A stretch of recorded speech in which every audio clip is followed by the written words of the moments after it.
Punjabi radio USA ਸੁਣ ਰਹੇ ਸਾਰੇ ਹੀ ਮਾਣਯੋਗ ਅਤੇ ਸਤਿਕਾਰ ਤੇ ਸਰੋਤਿਆਂ ਨੂੰ ਬਹੁਤ ਹੀ ਪਿਆਰ ਸਤਿਕਾਰ ਸੇ ਦੋਨੋਂ ਜੋੜ ਕੇ ਨਿੱਘੀ ਜਿਹੀ ਸਤਿ ਸ੍ਰੀ ਅਕਾਲ ਸਭ ਨੂੰ ਜੀ ਇਹਨੂੰ ਆਖਦੇ ਹਾਂ। ਸੋ ਤੇ ਪ੍ਰੋਗਰਾਮ ਖਬਰ ਤੇ ਨਜ਼ਰ ਦੇ ਵਿੱਚ ਸਵਾਗਤ ਹੈ। ਮੇਰੇ ਨਾਲ ਪ੍ਰੋਗਰਾਮ ਖਬਰ ਤੇ ਨਜ਼ਰ 'ਚ ਜੁੜ ਚੁੱਕੇ ਨੇ ਇਸ ਟਾਈਮ ਰੋਡ ਸਟੂਡੀਓਜ਼ ਤੋਂ ਮਿੰਟੂ ਗੁਰਸਰੀਆ ਜੀ। ਮਿੰਟੂ ਜੀ ਜੀ ਨੂੰ ਸਵਾਗਤ ਹੈ, ਸਤਿ ਸ੍ਰੀ ਅਕਾਲ।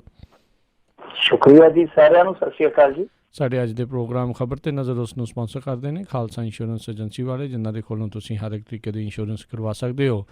ਅਮਰੀਕਾ ਦੇ ਤਕਰੀਬਨ ਸਾਰੇ ਸੂਬਿਆਂ ਦੇ ਵਿੱਚ ਇੰਸ਼ੋਰੈਂਸ ਕਰਦੇ ਨੇ। ਇੰਸ਼ੋਰੈਂਸ ਬਾਰੇ ਪਤਾ ਕਰਨ ਲਈ ਕਾਲ ਕਰੋ 408-272-2500 ਦੇ ਉੱਤੇ। ਨਾਲ ਹੀ ਕ੍ਰਿਸ਼ਨ ਧਨੋਤਾ ਯੂਨੀਵਰਸਿਟੀ, ਖਿੰਡਾ ਪਰਿਵਾਰ Kent Washington, Gurpal Singh Sandhu Antelope, Gurpreet Singh, Avtar Singh, Sukhpreet Singh, Gurmeet Singh ਸਾਰੇ ਜਾਣੇ Bakersfield, Tara Singh Marahal Clovis, Sucha Singh Shri Machhiwara Sahib Fresno, GN tyre and lube ਵਾਲੇ, ਜਿਨ੍ਹਾਂ ਦੇ ਕੋਲੋਂ ਤੁਸੀਂ truck wash, oil change, air brake ਦਾ ਕੰਮ ਕਰਵਾ ਸਕਦੇ ਹੋ। ਨਵੇਂ ਪੁਰਾਣੇ ਟਾਇਰ ਵਾਜਿਬ ਕੀਮਤਾਂ ਦਾ ਖਰੀਦ ਸਕਦੇ ਹੋ। ਸੈਂਟਨੈਲਾ ਮੰਡੇਲਾ ਦੇ ਵਿੱਚ ਲੋਕੇਸ਼ਨ ਨੇ, ਕਾਲ ਕਰ ਸਕਦੇ ਹੋ। ਨਿਮਾ ਸਹੋਤਾ 209-277-0113।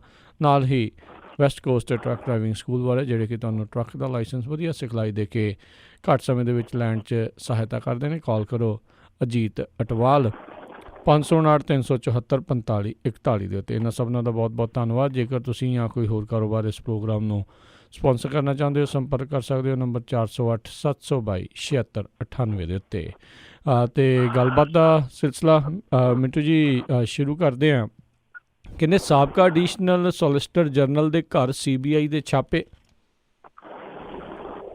ਦੇਖੋ, ਇਹ ਜਿਹੜੇ ਛਾਪੇ ਵੱਜੇ ਆ, ਇਹ ਇੰਦਰਾ ਜੈ ਸਿੰਘ ਜੋ ਬਹੁਤ ਵੱਡੀ ਐਕਟਿਵਿਸਟ ਹੈ ਬੀਬੀ, ਉਹਦੇ ਘਰ ਦੇ ਵਿੱਚ ਪਏ ਆ। ਇੰਦਰਾ ਜੈ ਸਿੰਘ ਕਾਫੀ ਲੰਮੇ ਸਮੇਂ ਤੋਂ ਮਨੁੱਖੀ ਅਧਿਕਾਰਾਂ ਵਾਸਤੇ ਲੜਾਈ ਲੜਦੀ ਆ। ਜਿੱਦਾਂ ਪ੍ਰਸ਼ਾਂਤ ਭੂਸ਼ਣ ਆਪਣੇ ਪੇਸ਼ੇ ਦੇ ਪੇਸ਼ੇ ਦੇ ਵਿੱਚ ਰਹਿ ਕੇ ਵਕਾਲਤ ਦੇ ਦੌਰਾਨ ਸਮਾਜ ਸੇਵੀ ਮੁੱਦੇ ਚੁੱਕਦੇ ਆ, ਲੋਕਾਂ ਦੀ ਆਵਾਜ਼ ਉੱਥੇ ਲੈ ਕੇ ਜਾਂਦੇ ਆ ਸੁਪਰੀਮ ਕੋਰਟ ਤੱਕ, ਜਾਂ ਹੋਰ ਇਸ ਤਰ੍ਹਾਂ ਦੇ ਮਸਲੇ ਜਿਹੜੇ ਕਿ ਅਣਗੌਲੇ ਹੁੰਦੇ ਆ, ਉਹਨਾਂ ਤੇ ਜਿਸ ਤਰੀਕੇ ਨਾਲ ਜਦੋਜਹਿਦ ਕਰਦੇ, ਘਪਲਿਆਂ ਨੂੰ ਉਜਾਗਰ ਕਰਦੇ ਆ, ਤਾਂ ਇੰਦਰਾ ਜੈ ਸਿੰਘ ਦਾ ਵੀ ਐਸਾ ਹੀ ਕੰਮ ਕਰਨ ਦਾ ਢੰਗ ਆ। ਸੋ ਇਹਨਾਂ ਦੀ ਇੱਕ ਟੀਮ ਆ, ਇੱਕ ਮੇਰੇ ਖਿਆਲ ਦੇ ਨਾਲ ਇਹਨਾਂ ਦਾ ਆਪਣਾ NGO ਵੀ ਆ, ਲਾਇਰਸ ਕਲੈਕਟਿਵ ਸ਼ਾਇਦ ਉਹਦਾ ਨਾਮ ਆ, ਮੈਨੂੰ ਪੱਕਾ ਨਹੀਂ ਪਤਾ, ਪਰ ਮੇਰੇ ਖਿਆਲ ਦੇ ਨਾਲ ਇਹੀ ਨਾਮ ਹੈ ਦਾ ਲਾਇਰਸ ਕਲੈਕਟਿਵ। ਸੋ ਇਹ ਕਾਫੀ ਲੰਮੇ ਸਮੇਂ ਤੋਂ ਇਹੋ ਜਿਹੇ ਮਾਮਲਿਆਂ ਦੇ ਨਾਲ ਜੁੜੇ ਹੋਏ ਆ। ਤਾਂ ਹੁਣ ਇਹਨਾਂ ਦੇ ਦਫ਼ਤਰ ਤੇ CBI ਤੇ ਛਾਪੇ ਪਏ ਆ। ਫਿਰ ਇਸ ਤੋਂ ਇਲਾਵਾ ਘਰ ਦੇ ਵਿੱਚ ਵੀ ਛਾਪੇਮਾਰੀ ਹੋਈ ਆ। ਦੋਨਾਂ ਥਾਵਾਂ ਤੇ ਛਾਪੇਮਾਰੀ ਹੋਈ ਆ। ਇੰਦਰਾ ਜੈ ਸਿੰਘ ਦਾ ਕਹਿਣਾ ਆ ਕਿ ਇਹ ਸਾਨੂੰ ਸਿਰਫ ਇਸ ਕਰਕੇ ਤੰਗ ਕੀਤਾ ਜਾ ਰਿਹਾ ਕਿਉਂਕਿ ਅਸੀਂ ਮਨੁੱਖੀ ਅਧਿਕਾਰਾਂ ਦੇ ਕੰਮਾਂ ਨਾਲ ਜੁੜੇ ਹੋਏ ਹਾਂ। ਤਾਂ ਇਹ ਸੁਭਾਵਿਕ ਹੀ ਆ ਜਦੋਂ ਇਸ ਤਰ੍ਹਾਂ ਤੁਸੀਂ ਅੱਖ ਦੇ ਵਿੱਚ ਰੜਕੋ, ਕਿਉਂਕਿ ਕਾਫੀ ਮਸਲੇ ਜਿੱਦਾਂ ਲਾ ਲਓ, ਜਿਹੜਾ ਪਿੱਛੇ ਜੇ ਬਹੁਤ ਚਰਚਿਤ ਹੋਇਆ ਸੀਗਾ ਰਾਫੇਲ ਮਾਮਲਾ, ਜਾਂ ਹੋਰ ਮਾਮਲੇ ਇਸ ਤਰ੍ਹਾਂ ਦੇ ਹੈਗੇ ਜਿਨ੍ਹਾਂ ਦੇ ਵਿੱਚ ਇੰਦਰਾ ਜੈ ਸਿੰਘ ਔਰ ਇਸ ਤੋਂ ਇਲਾਵਾ ਪ੍ਰਸ਼ਾਂਤ ਭੂਸ਼ਣ, ਇਹਨਾਂ ਦੀ ਆਪਣੀ ਇੱਕ ਕਾਰਗੁਜ਼ਾਰੀ ਸੀ। ਤਾਂ ਬਹੁਤ ਸਾਰੇ ਮਾਮਲੇ ਆ ਜਿਹੜੇ ਸਰਕਾਰ ਦੇ ਨਾਲ ਜੁੜੇ ਹੁੰਦੇ ਆ ਸਿੱਧੇ ਤੌਰ ਤੇ, ਜਿਨ੍ਹਾਂ ਨੂੰ ਛੇਤੀ ਕੀਤੇ ਆਮ ਬੰਦੇ ਹੱਥ ਨਹੀਂ ਪਾਉਂਦੇ।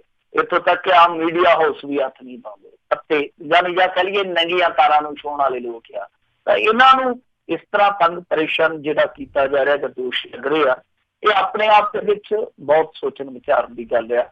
ਔਰ ਦੂਜੀ ਇੱਕ ਚੀਜ਼ ਹੋਰ ਵੀ ਆ, ਦੇਖੋ ਇਹ ਛਾਪੇਮਾਰੀ ਕਰਨਗੇ, ਇਸ ਤਰ੍ਹਾਂ ਆਵਾਜ਼ਾਂ ਬੰਦ ਕਰਨਗੇ, ਸਰਕਾਰਾਂ ਇਸੇ ਤਰ੍ਹਾਂ ਹੀ ਕਰਦੀਆਂ, ਚਾਹੇ ਕਿਸੇ ਦੀ ਵੀ ਸਰਕਾਰ ਹੋਵੇ, ਚਾਹੇ ਕਾਂਗਰਸ ਦੀ ਹੈ ਚਾਹੇ ਭਾਜਪਾ ਦੀ।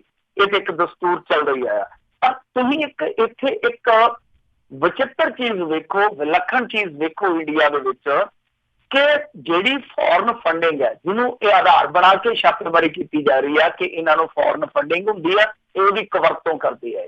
ਤਾਂ ਇੱਧਰ ਦੇਖੋ, ਹੁਣ ਜਿਹੜੇ NGO ਵੱਖ-ਵੱਖ ਅੰਦੋਲਨਾਂ ਦੇ ਨਾਲ ਜੁੜੇ ਸੀਗੇ, NGOs ਕਈ ਕੰਮ ਕਰਦੇ ਇੱਥੇ, ਮਸਲਨ ਕੋਈ ਆਦਿਵਾਸੀਆਂ ਲਈ ਕੰਮ ਕਰਦਾ, ਕੋਈ এনवायरमेंट ਲਈ ਕੰਮ ਕਰਦਾ, ਕੋਈ ਜੰਗਲ ਲਈ ਕੰਮ ਕਰਦਾ, ਜੰਗਲ ਨੂੰ ਬਚਾਉਣ ਵਾਸਤੇ ਲੜਦਾ।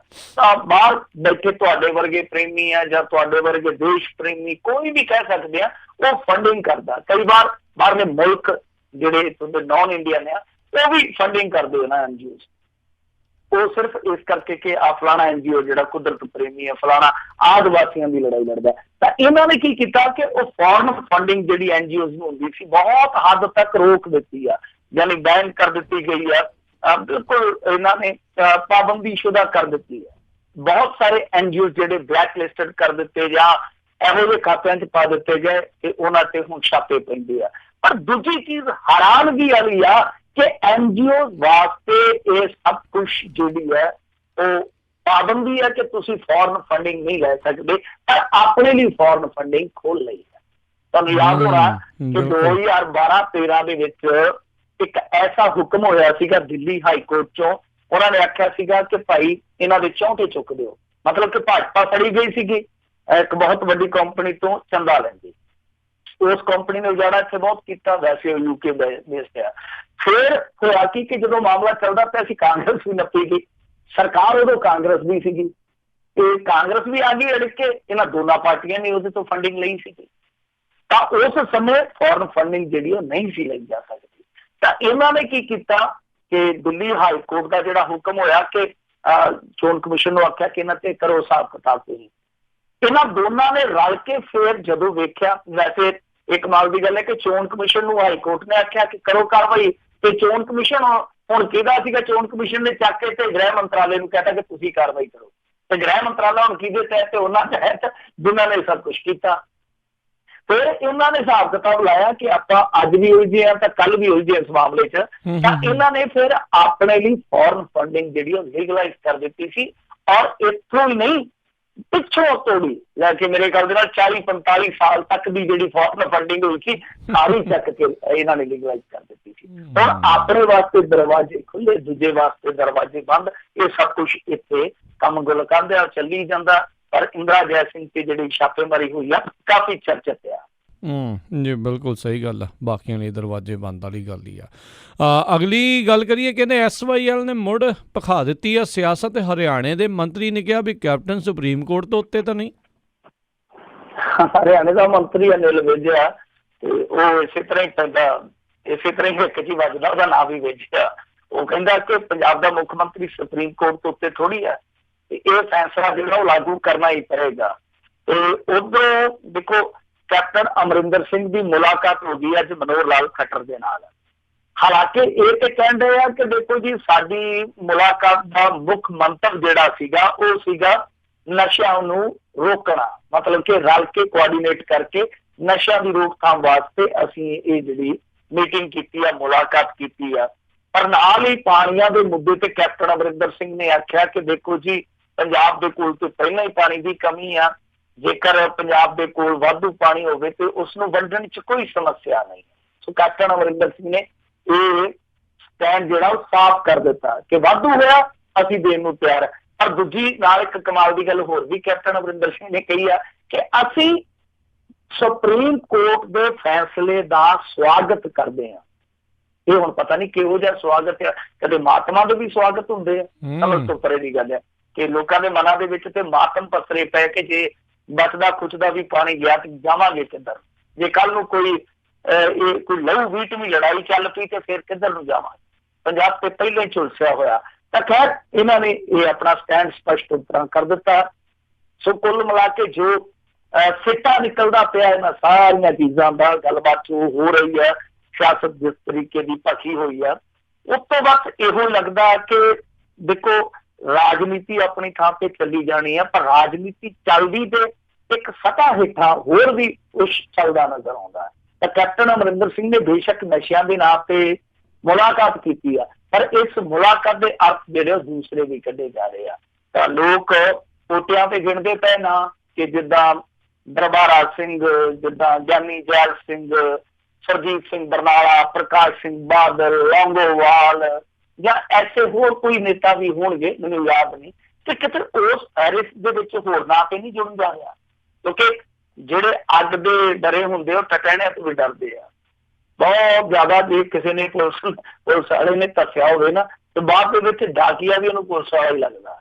सो डरे हुए लोग जिहड़े आ वो वक्खो वक्खरे अर्थ कढदे पए आ, किते कैप्टन अमरिंदर सिंह कोई अनर्थ ते नहीं कर देगा। सो ये हुण किन्ना को वड्डा स्टैंड लैंदे आ, किन्ना को दृढ़ स्टैंड लेंदे आ, समा दसूगा। पर SYL के मुद्दे से हरियाणे वाले जिहड़े आ वो काफी ज्यादा हमलावर है। भुपिंदर सिंह हुड्डा ने आख्या, उन्हें आख्या कि साडा हक सानू मिलना चाहिए। पर पंजाब दे कोल जे कुछ बचिया तो वो सिर्फ इहो ही है कि पानियां दी मिनती कर लो, जे साडे कोल वाधू है ते लै जाओ। तां कुल मिला के जिहड़ी 35-35 की वंड हुई सीगी उत्थे आके खड़ जाना, पंजाब दे कोल जे बचिया होया 35 ते वो रह जाऊगा।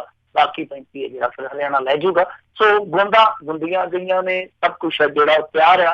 हुण देखो की बनदा, पर इस मुद्दे ते मेरे ख्याल दे नाल बहुत ज्यादा स्थिति है जिहड़ी वो कांग्रेस की इस वेले पतली हुई पई है, क्योंकि उन्हां दे कोल केंद्र दे विच भी कोई पोलीटिकली पावर नहीं हैगी। पूरे भारत दे विच भी कांग्रेस जिहड़ी है किसी दी नाराजगी सहेड़न दे रौं च नहीं, हरियाणे दे विच वोटां ने, उन्हां दी केंद्री हाईकमान भी कोई सख्त स्टैंड नहीं लै सकदी। तां इस करके गेम जिहड़ी आ वो इस टाइम हरियाणे दे पाले दे विच आ, सुप्रीम कोर्ट दे पाले दे विच आ। पंजाब सिर्फ ते सिर्फ एक जिद्दां हैसियत दे मुताबिक एक पार्टी है, घेरे आ, वो रस्म जिहड़ी है निभी जा रही है। अगे की होना कोई कुछ नहीं कह सकदा। जी जी बिल्कुल। अगली ਆਪਾਂ ਮਿੰਟੂ ਜੀ ਗੱਲ ਕਰਦੇ ਹਾਂ। ਕਹਿੰਦੇ ਵੀ ਹੁਣ ਦਿੱਲੀ ਹਾਈ ਕੋਰਟ ਨੇ ਹੰਸਰਾਜ ਹੰਸ ਨੂੰ ਦਿੱਤਾ ਹੈ ਨੋਟਿਸ। देखो ये ना मेरे ख्याल दे नाल इक्को एक मैंबर पार्लीमेंट होना, ਜਿਹੜਾ मैंबर पार्लीमेंट बन तो पहला भी भटकदा फिरदा सीगा ते ਜਿਹੜਾ मैंबर पार्लीमेंट बन के भी बेचैन आ। कदे अख लग गई, कदे मौज लग गई, कदे पौन आ गई, कदे पता नहीं की हो गया, कोई ना कोई स्यापा छिड़िया रहिंदा, कदे सुता फड़िया गया, कदे जागदा फड़िया गया। सो हंसराज हंस है जिहड़ा वो कई बार आपदे शायराना अंदाज करके वाहवा भी खट लैंदा, कई बार रामत भी खट लैंदा। सो होर मामला जिहड़ा फिर एक बारी हाई कोर्ट दे विच चले गया। तो मैं तां ही कह रहा कि पहला जदों नहीं सी बनया, हार गया, उदों भी भटकण दे विच ही सीगा ते गाना भी गा दिता सी, आवाज़ां मारियां, बुलाया कई बार मैं, बादला ने मेरी गल ना सुनी।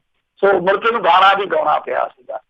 खैर ਉਹਨੇ मामला की है, कहते हैं कि दिल्ली हाई कोर्ट ने इन्होंने नोटिस इस करके जारी किया क्योंकि ਇਹਦੇ खिलाफ एक सज्जन ने जिन्हें चोन लड़ी सी जिसका नाम देश ललोदिया, उन्हें जाके ये दोष लाया कि हंसराज हंस ने अपने हल्फिया बयान दे विच गलत जानकारियां जिहड़ियां वो मुहैया करवाइयां ने।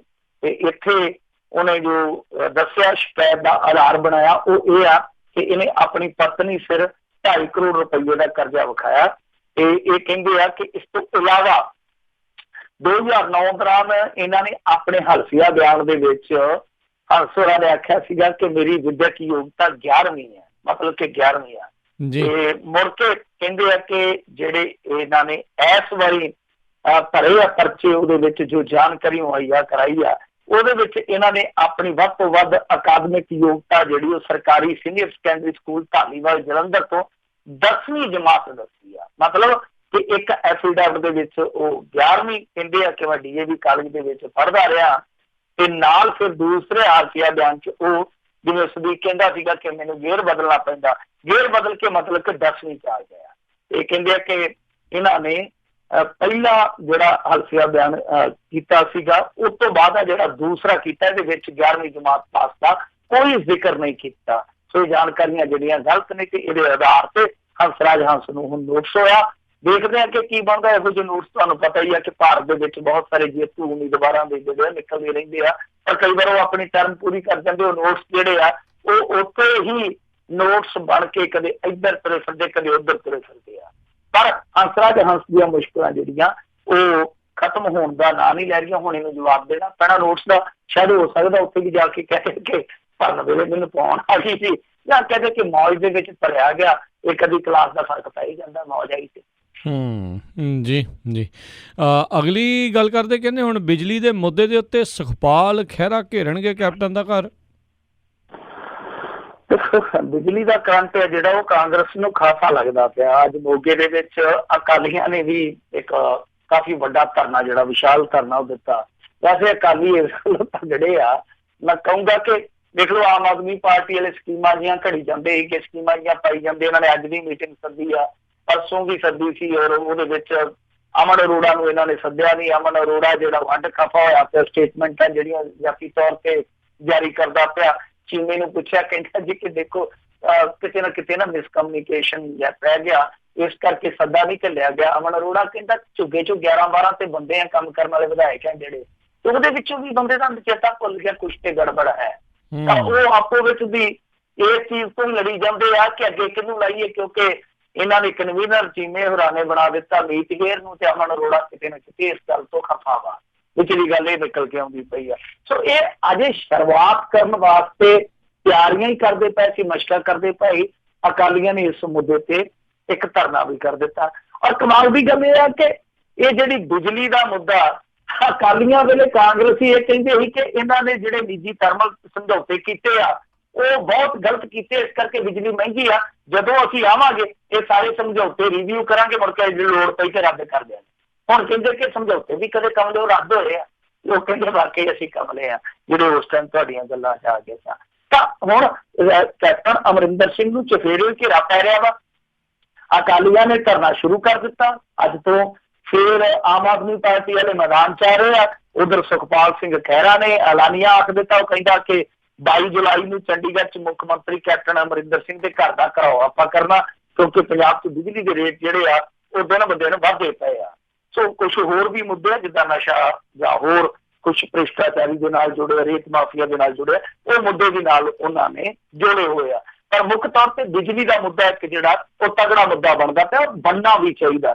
ਦੇਖੋ ਜਦੋਂ ਦੇ ਆਏ ਆ ਸੱਤਾ ਦੇ ਵਿੱਚ, ਮੇਰੇ ਖਿਆਲ ਦੇ ਨਾਲ ਦਰਜਨ ਟਾਈਮ ਹੋ ਗਿਆ ਹੋਣਾ ਜਦੋਂ ਇਹਨਾਂ ਨੇ ਰੇਟ ਵਧਾ ਦਿੱਤੇ ਆ। ਪਰ ਤੁਸੀਂ ਜਾਣ ਕੇ ਹੈਰਾਨ ਹੋਵੋਗੇ, ਪੰਜਾਬੀਆਂ ਨੂੰ ਇੰਨੀ ਬੁਰੀ ਤਰ੍ਹਾਂ ਦਰੜਿਆ ਜਾ ਰਿਹਾ ਕਿ 20 ਤਰ੍ਹਾਂ ਦੇ ਟੈਕਸ ਜਿਹੜੇ ਆ ਬਿਜਲੀ ਦੇ ਬਿੱਲ 'ਚ ਲੱਗਦੇ ਆ। 20 ਤਰ੍ਹਾਂ ਦੇ ਲੋਕ ਕਹਿੰਦੇ ਆ ਕਿ ਤੁਸੀਂ ਉੱਕਾ ਪੁੱਕਾ ਰੇਟ ਲਾ ਲਓ, ਸਾਨੂੰ ਟੈਕਸ ਜਿਹੜਾ ਉਹ ਇੱਕ ਕਰ ਦਿਓ। ਜਿੱਦਾਂ GST ਆ, ਕੁੱਲ ਮਿਲਾ ਕੇ ਇੱਕ ਟੈਕਸ ਲਾ ਲਓ ਜਿਹੜਾ ਲਾਉਣਾ। 20 ਵਿੱਚ ਫਿਊਲ ਚਾਰਜ, ਫਿਊਲ ਦੇ ਉੱਤੇ ਇੱਕ ਸੈਸ ਲਾਈ ਜਾਂਦੇ ਆ। ਗਊ ਸੱਤ ਵੀ ਵਿੱਚ ਜੇ ਇਹਨਾਂ ਨੇ ਕਰ ਦਿੱਤਾ ਸੀਗਾ ਸ਼ੁਰੂ। ਪਤਾ ਨਹੀਂ ਭਾਂਤ ਦੇ ਇਹਨਾਂ ਨੇ ਟੈਕਸ ਲਾਏ ਹੋਏ ਆ ਕੁੱਲ ਜਾਣ ਦੇ। ਸੋ ਇਹ ਮੇਰੇ ਖਿਆਲ ਦੇ ਨਾਲ ਦੇਖੋ, ਅਕਾਲੀ ਹੋਣ ਚਾਹੇ ਆਮ ਆਦਮੀ ਪਾਰਟੀ ਵਾਲੇ ਹੋਣ ਚਾਹੇ ਖਹਿਰੇ ਹੋਰੀ ਹੋਣ, ਠੀਕ ਹੈ ਅਕਾਲੀਆਂ ਨੂੰ ਕਈ ਕਿਸਮ ਦੇ ਸਵਾਲ ਕੀਤੇ ਜਾ ਸਕਦੇ ਇਸ ਮੁੱਦੇ ਤੇ, ਪਰ ਉਹ ਆਪਣੀ ਪ੍ਰਾਪਤੀ ਵੀ ਗਿਣਾਉਂਦੇ ਕਿ ਅਸੀਂ ਤੁਹਾਨੂੰ ਸਰਪਲਸ ਵੀ ਕੀਤਾ ਸੂਬੇ ਦੇ ਵਿੱਚ।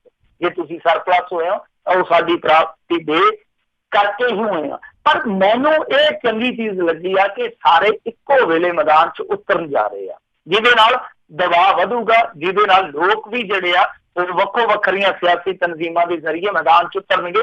ਤਾਂ ਇਹਨਾਂ ਦੇ ਸ਼ਾਇਦ ਕੰਨ ਤੇ ਕੋਈ ਜੂੰ ਸਰਕ ਜਾਵੇ, ਕਿਉਂਕਿ ਜਿਹੜਾ ਚੋਣ ਮੈਨੀਫੈਸਟੋ ਚੱਕ ਕੇ ਤੁਸੀਂ ਵੇਖੋਗੇ 2.5 ਸਾਲ ਦਾ ਸਮਾਂ ਲੰਘ ਗਿਆ। 2.5 ਸਾਲਾਂ 'ਚ ਇਹਨਾਂ ਨੇ ਬਿਲਕੁਲ ਹੱਥ ਤੋਂ ਹੱਥ ਨਹੀਂ ਚੁੱਕਿਆ। 2.5 ਸਾਲ ਜਿਹੜੇ ਰਹਿੰਦੇ ਆ, ਜੇ ਉਹਨਾਂ ਦੇ ਵਿੱਚ ਕੁਝ ਸਰਕਾਰ ਤੋਂ ਕਰਵਾਉਣਾ ਤਾਂ ਵਿਰੋਧੀ ਧਿਰਾਂ ਦੀ ਇੱਕ ਖਾਸ ਭੂਮਿਕਾ ਜਿਹੜੀ ਉਹ ਬਣਦੀ ਆ। ਜੇ ਅਦਾ ਕਰਨ ਤੇ ਠੀਕ ਆ। ਦੂਜੀ ਚੀਜ਼ ਇਹ ਆ ਕਿ ਲੋਕ ਜਿਹੜੇ ਆ ਜਦੋਂ ਇਸ ਤਰ੍ਹਾਂ ਤਨਜ਼ੀਮਾਂ ਉਤਰਦੀਆਂ ਨੇ ਵਿਰੋਧ ਦੇ ਵਿੱਚ, ਤਾਂ ਉਹ ਵੀ ਜਾਗਰੂਕ ਹੁੰਦੇ ਆ, ਉਹ ਵੀ ਆਪੋ ਆਪਣੀ ਸਿਆਸੀ ਧਿਰ ਦੇ ਪਿੱਛੇ ਖੜਦੇ ਆ। ਤਾਂ ਮੇਰੇ ਖਿਆਲ ਦੇ ਨਾਲ ਇੱਕ ਚੰਗੀ ਚੀਜ਼ ਆ, ਬਹੁਤ ਮਹੱਤਵਪੂਰਨ ਮੁੱਦਾ। ਪੰਜਾਬ ਦੇ ਵਾਸੀਆਂ ਦੀ ਛਿੱਲ ਜਿਹੜੀ ਆ ਉਹ ਬਹੁਤ ਬੁਰੀ ਤਰ੍ਹਾਂ ਲਾਈ ਜਾ ਰਹੀ ਹੈ। ਇੱਕ ਪਾਸੇ ਖੇਤਾਂ 'ਚ ਸਬਸਿਡੀ ਦਿੱਤੀ ਜਾ ਰਹੀ ਆ ਔਰ ਦੂਸਰੇ ਪਾਸੇ ਦੂਜੇ ਜੇਬ ਦੇ ਵਿੱਚੋਂ ਪਾ ਕੇ ਕੱਢਿਆ ਜਾ ਰਿਹਾ ਸਾਰਾ ਕੁਛ। ਜੀ ਜੀ ਜੀ। ਅਗਲੀ ਜਿਹੜੀ ਗੱਲ ਕਰਦੇ ਹਾਂ, ਕਹਿੰਦੇ ਅਦਾਲਤ ਵੱਲੋਂ ਜਿਹੜੇ ਜਾਰੀ ਕੀਤੇ ਗਏ ਸੀ ਗੈਰ ਜ਼ਮਾਨਤੀ ਵਾਰੰਟ ਦੇ ਉੱਤੇ ਸਿਮਰਜੀਤ ਬੈਂਸ ਹੁਣੀ ਬੋਲੇ ਨੇ, ਕੀ ਆਖਿਆ ਜੀ ਇਹਨਾਂ ਨੇ? ਦੇਖੋ, ਇਹਨਾਂ ਨੂੰ ਮਾਣਹਾਨੀ ਦੇ ਮਾਮਲੇ ਵਿੱਚ ਗੈਰ ਜ਼ਮਾਨਤੀ ਵਾਰੰਟ ਜਾਰੀ ਕੀਤੇ ਕੋਰਟ ਵੱਲੋਂ, ਤੇ ਇਹ ਕਹਿੰਦੇ ਆ ਕਿ ਅਸੀਂ ਕੇਬਲ ਮਾਫੀਆ ਦੀਆਂ ਗਿੱਦੜ ਭੰਪੀਆਂ ਤੋਂ ਡਰਨ ਵਾਲੇ ਨਹੀਂ ਹਾਂ, ਤੇ ਸਾਡੀ ਇਹ ਜਿਹੜੀ ਜੰਗ ਹੈ ਜਾਰੀ ਰਹੂਗੀ। ਫਾਸਟਵੇ ਦੇ ਨਾਲ ਹੀ ਮੇਰੇ ਖਿਆਲ ਦੇ ਨਾਲ ਇਹਨਾਂ ਦਾ ਰੌਲਾ ਚੱਲਦਾ ਪਿਆ। ਵੈਸੇ ਮਾਣਹਾਨੀਆਂ ਦੇ ਕੇਸ ਚੰਗੇ ਠੁਕੇ ਆ ਨਾ, ਤੇ ਆ ਪਿੱਛੇ ਜੇ ਬ੍ਰਹਮਿੰਦਰਾ ਨੇ ਵੀ ਕੀਤਾ ਸੀਗਾ, ਪਰ ਇਹਦਾ ਦੇ ਕੇਸ ਜਿਹੜੇ ਆ ਉਹ ਬੈਂਸ ਬ੍ਰਦਰਸ ਨੂੰ ਮਾਫ ਕਹਿੰਦੇ ਆ। ਉਹ ਇਸ ਤਰ੍ਹਾਂ ਦੇ ਕੇਸ ਜਿਹੜੇ ਹੱਸ ਕੇ ਲੈ ਲੈਂਦੇ ਆ। ਸੋ ਇਹ ਹੁਣ ਦੇਖਣਾ ਹੋਏਗਾ ਕਿ ਅੱਗੇ ਕੀ ਚੱਲਦਾ ਮਾਜਰਾ ਇਹਨਾਂ ਦਾ। ਇਹਨਾਂ ਨੇ ਕੀ ਕਿਹਾ ਮੈਨੂੰ ਤੇ ਇਹ ਵੀ ਨਹੀਂ ਪਤਾ, ਪਰ ਇਹ ਕਹਿੰਦੇ ਆ ਕਿ ਬੇਲ ਦੀ ਅਰਜ਼ੀ ਜਿਹੜੀ ਹੈ, ਜ਼ਮਾਨਤ ਦੀ ਅਰਜ਼ੀ ਹੈ ਜਿਹੜੀ, ਉਹ ਅਸੀਂ ਜ਼ਰੂਰ ਦਾਖਲ ਕਰਾਂਗੇ। ਸੋ ਮਾਜਰਾ ਕੀ ਹੈ, ਮਾਮਲਾ ਕੀ, ਇਹਨਾਂ ਨੇ ਕੀ ਇਹਨਾਂ ਤੇ ਦੋਸ਼ ਲਾਏ ਸੀ ਫਾਸਟਵੇ ਵਾਲਿਆਂ ਤੇ, ਵੈਸੇ ਉਹਨਾਂ ਤੇ ਲੱਗਦੇ ਹੀ ਰਹਿੰਦੇ ਆ ਕਰਮਾਂ ਵਾਲਿਆਂ ਤੇ, ਪਰ ਇਹਨਾਂ ਨੇ ਕੀ ਲਾਏ ਪਤਾ ਨਹੀਂ। ਉਦਾਂ ਦੇਖੋ, ਇਸ ਦੇਸ਼ ਦੇ ਵਿੱਚ, ਇਸ ਸਿਸਟਮ ਦੇ ਵਿੱਚ ਇਹ ਵੀ ਇੱਕ ਬਹੁਤ ਵੱਡਾ ਦਬਕਾ ਕਾਰੋਬਾਰੀਆਂ ਦਾ। ਕਿਸੇ ਨੂੰ ਦਬਕਾਉਣਾ ਹੋਵੇ, ਕਿਸੇ ਨੂੰ ਚੁੱਪ ਕਰਾਉਣਾ ਹੋਵੇ, ਮਾਣਹਾਨੀ ਇੱਕ ਸੰਦ ਬਣ ਜਾਂਦਾ ਹੈ। ਇੱਥੇ ਜਿਹੜਾ ਫੇਲ ਹੋਇਆ ਇੱਕ ਕਾਰੋਬਾਰੀ ਆ ਅਨਿਲ ਅੰਬਾਨੀ, ਮੁਕੇਸ਼ ਅੰਬਾਨੀ ਦਾ ਭਰਾ, ਉਹਨੇ ਪਤਾ ਨਹੀਂ ਕਿੰਨੇ ਹਜ਼ਾਰ ਕਰੋੜਾਂ ਦੇ ਮਾਣਹਾਨੀ ਮੁਕੱਦਮੇ ਕੀਤੇ ਪੂਰੇ ਭਾਰਤ ਦੇ ਵਿੱਚ। ਕਦੀ ਕਿਸੇ ਅਖਬਾਰ ਤੇ ਕਰ ਦਿੰਦਾ, ਕਦੇ ਰਾਹੁਲ ਗਾਂਧੀ ਤੇ, ਕਦੇ ਕਾਂਗਰਸ ਤੇ। ਯਾਨੀ ਕਹਿਣ ਦਾ ਮਤਲਬ ਇਹ ਆ ਕਿ ਜਿਹੜਾ ਉਹਦੇ ਥੋੜਾ ਜਿਹਾ ਉਲਟ ਜਾਂਦਾ ਉਹਦੇ ਖਿਲਾਫ ਚੰਗਾ ਠੋਕ ਕੇ 700-800 ਕਰੋੜ ਦਾ ਮਾਣਹਾਨੀ ਦਾ ਮੁਕੱਦਮਾ ਪਾ ਦਿੱਤਾ। ਤਾਂ ਇੱਕ ਸੰਦ ਬਣਿਆ ਹੋਇਆ। ਕਮਰ ਸੰਧੂ ਦਾ ਮਾਮਲਾ ਵੀ ਤੁਹਾਨੂੰ ਯਾਦ ਹੋਣਾ, ਕਮਰ ਸੰਧੂ ਦੇ ਮਾਮਲੇ 'ਚ ਵੀ ਇਹੀ ਧਿਰ ਮੋਹਰੇ ਸੀਗੇ। ਤਾਂ ਕਾਫੀ ਵੱਡਾ, ਕਾਫੀ ਲੰਮਾ ਚੌੜਾ ਕੇਸ ਚੱਲਿਆ। ਫਿਰ ਅੰਤ ਦੇ ਵਿੱਚ ਕਮਰ ਸੰਧੂ ਹੈ ਜਿਹੜਾ ਨਿਕਲ ਗਿਆ ਸੀਗਾ, ਕਿਉਂਕਿ ਉਦੋਂ ਪੱਤਰਕਾਰਤਾ ਦੇ ਵਿੱਚ ਸੀਗਾ, ਉਦੋਂ ਚੁੱਪ ਕਰਾਉਣ ਵਾਸਤੇ ਮਾਣਹਾਨੀ ਦਾ ਕੇਸ ਪਾਇਆ ਗਿਆ ਸੀਗਾ। ਤੇ ਦੇਖਦੇ ਹਾਂ ਇਸ ਮਾਣਹਾਨੀ ਦੇ ਕੇਸ ਦੇ ਵਿੱਚ ਅੱਗੇ ਕੀ ਬਣਦਾ ਵਾ। ਜੀ, ਅਗਲੀ ਗੱਲ ਕਰਦੇ ਹਾਂ। ਕਹਿੰਦੇ ਮੰਤਰੀ ਓਪੀ ਸੋਨੀ ਦੇ ਦਫ਼ਤਰ ਨੂੰ ਵੱਜ ਗਿਆ ਤਾਲਾ, ਉਧਰ ਸਿੱਧੂ ਵੀ ਪਰਤਿਆ ਆ। ਸਿੱਧੂ ਉੱਤਰ ਪਹਾੜੋਂ ਆਇਆ ਆਪਣਾ ਬਨਵਾਸ ਕੱਟ ਕੇ, ਸੋ ਸਿੱਧੂ ਪਰਤਾ ਆ। ਪਰ ਹੁਣ ਉਹ ਸਿੱਧਾ ਹੋ ਕੇ ਚੱਲਦਾ ਜਾਂ ਸਿੱਧਾ ਕੈਪਟਨ ਨੂੰ ਹੁੰਦਾ, ਉਹ ਦੇਖਣਾ ਜ਼ਰੂਰੀ ਹੋਊਗਾ। ਪਰ ਕੈਪਟਨ ਹੋਰੀ ਉਹਨੂੰ ਸਿੱਧੇ ਹੋਏ ਪਏ ਆ। ਦੱਸਦੇ ਆ ਕਿ ਜਿਹੜੀ ਵਿਜੀਲੈਂਸ ਹੈ ਉਹ ਅੰਮ੍ਰਿਤਸਰ ਦੇ ਵਿੱਚ ਲਗਾਤਾਰ ਜਿਹੜੇ ਆ ਫਾਈਲਾਂ ਤੋਂ ਧੂੜ ਦੁਪੱਟੇ ਚੁੱਕਦੀ ਪਈ ਆ, ਐਸੇ ਸਪੱਟੇ ਦੇ ਨਾਲ ਚੱਲਦੀ ਪਈ ਆ। ਤੇ ਓਮ ਪ੍ਰਕਾਸ਼ ਸੋਨੀ ਵੀ ਇਸੇ ਕਰਕੇ ਰਿੜਿਆ ਸੀ, ਉਸ ਤਰ੍ਹਾਂ ਇਹਦੀ ਵੇੜ ਕੇ ਬੈਠਾ ਸੀਗਾ ਕਿ ਮੈਂ ਨਾ ਮੰਨੂ। ਪਰ ਜਦੋਂ ਮਾੜੀ ਜੀ ਉਹਨਾਂ ਨੇ ਹੋਜ ਮਾਰੀ ਕਿ ਵਿਜੀਲੈਂਸ ਦੀ ਜਾਂਚ ਕਰਵਾਵਾਂਗੇ, ਜਿਹੜਾ ਵਰਦੀ ਘੁਟਾਲਾ ਜਿਹਾ ਹੋਇਆ ਸੀਗਾ, ਤੇ ਨਾਲ ਦੀ ਨਾਲ ਉਤਰਤਾ ਮਾਨਤੀ ਜੇ। ਪਰ ਹੁਣ ਹੋਇਆ ਕੀ ਆ ਕਿ ਇਹ ਆਪਣੇ ਦਫ਼ਤਰ ਦੇ ਵਿੱਚ ਉੱਥੇ ਆਉਂਦਾ ਨਹੀਂ ਚੱਲੀ ਜਾਣਾ। ਦੱਸਦੇ ਕਿ 36 ਦਿਨਾਂ 'ਚ ਸਿਰਫ 2 ਵਾਰੀ ਆਇਆ। ਤੇ ਜਿਹੜੇ ਉਹਨਾਂ ਦੇ ਉੱਥੇ ਹੈਗੇ ਕਰਮਚਾਰੀ, ਉਹਨਾਂ ਨੇ ਅੱਕ ਕੇ ਪੱਕਾ ਤਾਲਾ ਹੀ ਲਾ ਦਿੱਤਾ ਦਫ਼ਤਰ ਨੂੰ। ਕਹਿੰਦੇ ਮੰਤਰੀ ਤੇ ਆਉਂਦੇ ਹੀ ਨਹੀਂ, ਇਹ ਫਿਰ ਮੱਖੀਆਂ ਥੋੜੀਆਂ ਮਾਰੀਆਂ। ਸੋ ਚੁੱਪ ਕਰਕੇ ਉਹਨਾਂ ਨੇ ਉਸ ਬੂਹੇ ਨੂੰ ਝੰਡਾ ਹੀ ਲਾ ਦਿੱਤਾ ਜੋ ਇਹਨਾਂ ਦੇ ਦਫ਼ਤਰ ਦਾ ਵਾ।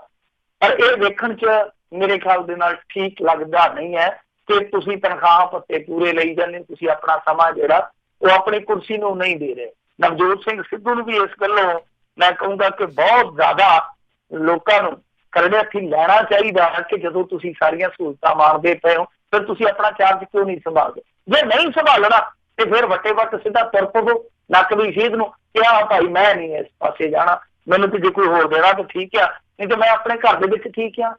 ਸੋ ਆਹ ਜਿਹੜੀਆਂ ਚੀਜ਼ਾਂ ਕਰਨੀਆਂ ਕਿ ਤੁਹਾਡੇ ਪਾਰਟੀ ਦੇ ਅੰਦਰੂਨੀ ਕਲੇਸ਼ ਹੈ, ਤੁਹਾਡੇ ਆਪਣੇ ਪਰਸਨਲ ਇੰਟਰਸਟ ਆ, ਤਾਂ ਲੋਕਾਂ ਦੇ ਜਿਹੜੇ ਖਜ਼ਾਨੇ ਚੋਂ ਤਨਖਾਹ ਹੁੰਦੀ ਹੈ ਉਹਦੀ ਵਰਤੋਂ ਕਿਉਂ ਕਰਦੇ ਪਏ ਨੇ? ਜੀ ਜੀ ਜੀ ਅਗਲੀ ਮਿੰਟੂ ਜੀ ਗੱਲ ਕਰਦੇ ਹਾਂ। ਕਹਿੰਦੇ ਬੀਬੀ ਭੱਠਲ ਹੋਈ 1.5 ਕਰੋੜ ਤੋਂ ਵੱਧ ਦੀ ਡਿਫਾਲਟਰ। ਦੇਖੋ ਇਹ ਰੌਲਾ ਉਸੇ ਕੋਠੀ ਦਾ ਹੀ ਆ ਜਿਸ ਕੋਠੀ ਕਰਕੇ ਬੀਬੀ ਭੱਠਲ ਦੀਆਂ ਪਹਿਲਾਂ ਬਹੁਤ ਖਬਰਾਂ ਲੱਗੀਆਂ ਸੀ ਜੀ। ਉਦੋਂ ਮੇਰੇ ਖਿਆਲ ਦੇ ਨਾਲ ਜਾਗਰਣ ਨੇ ਮੁੱਦਾ ਚੁੱਕਿਆ ਸੀਗਾ, ਉਹਨਾਂ ਨੇ ਸਟੋਰੀ ਕੱਢੀ ਸੀਗੀ। ਬਾਅਦ ਦੇ ਵਿੱਚ ਉਹ ਖਬਰ ਜਿਹੜੀ ਆ ਉਹ ਇੱਕ ਚਰਚਾ ਦਾ ਵਿਸ਼ਾ ਬਣ ਗਈ। ਫਿਰ ਬਾਅਦ ਦੇ ਵਿੱਚ ਇਹਨਾਂ ਨੂੰ ਇੱਕ ਦਾਅ ਖੇਡਣਾ ਪਿਆ ਕਿਉਂਕਿ ਬੀਬੀ ਵਿਧਾਨ ਸਭਾ ਦਾ ਇਲੈਕਸ਼ਨ ਹਾਰ ਗਈ ਸੀਗੀ, ਤਾਂ ਕਿਸੇ ਨਾ ਕਿਸੇ ਤਰੀਕੇ ਦੇ ਨਾਲ ਫਿਰ ਇਹਨਾਂ ਨੇ ਇੱਕ ਕੁਰਸੀ ਦਿੱਤੀ। ਮੇਰੇ ਖਿਆਲ ਦੇ ਨਾਲ ਇਹਨਾਂ ਨੂੰ ਚੇਅਰਪਰਸਨ ਬਣਾਇਆ ਗਿਆ ਸੀਗਾ ਕਿਸੇ ਮਹਿਕਮੇ ਦਾ। ਫਿਰ ਬਾਅਦ ਦੇ ਵਿੱਚ ਕੈਬਨਿਟ ਰੈਂਕ ਦਿੱਤਾ ਗਿਆ। ਪਰ ਰੌਲਾ ਆ ਕਿ ਇਹਨਾਂ ਨੇ ਹਾਲੇ ਵੀ ਉਹ ਜਿਹੜੀ ਕੋਠੀ ਉਹ ਨਹੀਂ ਛੱਡੀ, ਜਿਹੜੀ ਕਿ ਨਜਾਇਜ਼ ਇੱਕ ਤਰ੍ਹਾਂ ਨਾਲ ਕਹਿ ਲਈਏ ਕਿ ਹੁਣ ਤੱਕ ਦੱਬੀ ਹੋਈ ਹੈ। ਕਿਉਂਕਿ 2017 'ਚ ਇਹ ਫਾਰਗ ਹੋ ਗਏ ਸੀਗੇ ਇਲੈਕਸ਼ਨ ਹਾਰ ਕੇ। ਤੇ ਦੱਸਦੇ ਕਿ ਉਸ ਤੋਂ ਬਾਅਦ 4,60,000 ਰੁਪਏ ਦਾ ਮਾਰਕੀਟ ਕਿਰਾਇਆ ਸਣੇ ਜੁਰਮਾਨਾ ਜਿਹੜਾ ਉਹ ਵਿਭਾਗਾਂ ਨੇ ਤੈਅ ਕੀਤਾ ਹੋਇਆ ਕਿ ਤੁਸੀਂ ਕੋਈ ਗੱਲ ਨਾ ਉੱਠੋ, ਭਾਵੇਂ ਪਲੈਨਿੰਗ ਬੋਰਡ ਦੇ ਉਪ ਚੇਅਰਮੈਨ ਸ਼ਾਇਦ ਬਣਾਇਆ ਗਿਆ ਸੀ ਇਹਨਾਂ ਨੂੰ, ਸੌਰੀ ਮੈਂ ਚੇਅਰਪਰਸਨ ਕਹਿ ਦਿੱਤਾ, ਚੇਅਰਮੈਨ ਬਣਾਇਆ ਗਿਆ ਸੀ, ਉਪ ਚੇਅਰਮੈਨ। ਤਾਂ ਇਹ ਜਿਹੜਾ ਜੁਰਮਾਨਾ ਵਾ ਉਹ ਲਗਾਤਾਰ ਚੱਲਦਾ ਪਿਆ ਜੋ ਇਹਨਾਂ ਨੇ ਮਾਰਕੀਟ ਦੇ ਹਿਸਾਬ ਦੇ ਨਾਲ ਕਿਰਾਇਆ ਤੈਅ ਕੀਤਾ।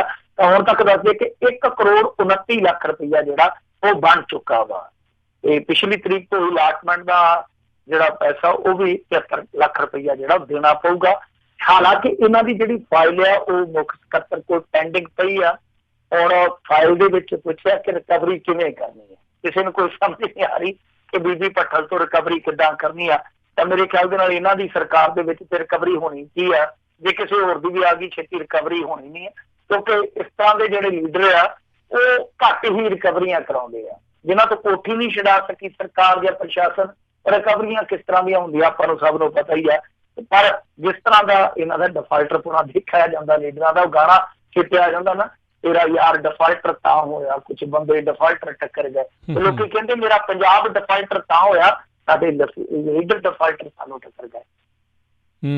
ਜੀ ਜੀ ਬਿਲਕੁਲ। ਅਤੇ ਆਪਾਂ ਇੱਥੇ ਮਿੰਟੂ ਜੀ ਇੱਕ ਛੋਟੀ ਜਿਹੀ ਬ੍ਰੇਕ ਲਵਾਂਗੇ। ਬ੍ਰੇਕ ਤੋਂ ਬਾਅਦ ਮੁੜ ਕੇ ਫਿਰ ਵਾਪਸ ਹਾਜ਼ਰ ਹੁੰਦੇ ਹਾਂ। ਅਤੇ ਸਰੋਤਿਓ ਜੇ ਤੁਸੀਂ ਵੀ ਸਵਾਲ ਪੁੱਛਣਾ ਚਾਹੁੰਦੇ ਹੋ ਮਿੰਟੂ ਜੀ ਨੂੰ ਤਾਂ ਕਾਲ ਕਰ ਸਕਦੇ ਹੋ। ਸਟੂਡੀਓ ਦੇ ਵਿੱਚ ਫ਼ੋਨ ਨੰਬਰ ਹੈਗਾ ਹੈ ਜੀ 408 272 5200 408272 5200। ਅਤੇ ਸਭ ਨੂੰ ਮਿਲਦੇ ਹਾਂ ਇੱਕ ਬ੍ਰੇਕ ਤੋਂ ਬਾਅਦ 'ਚ।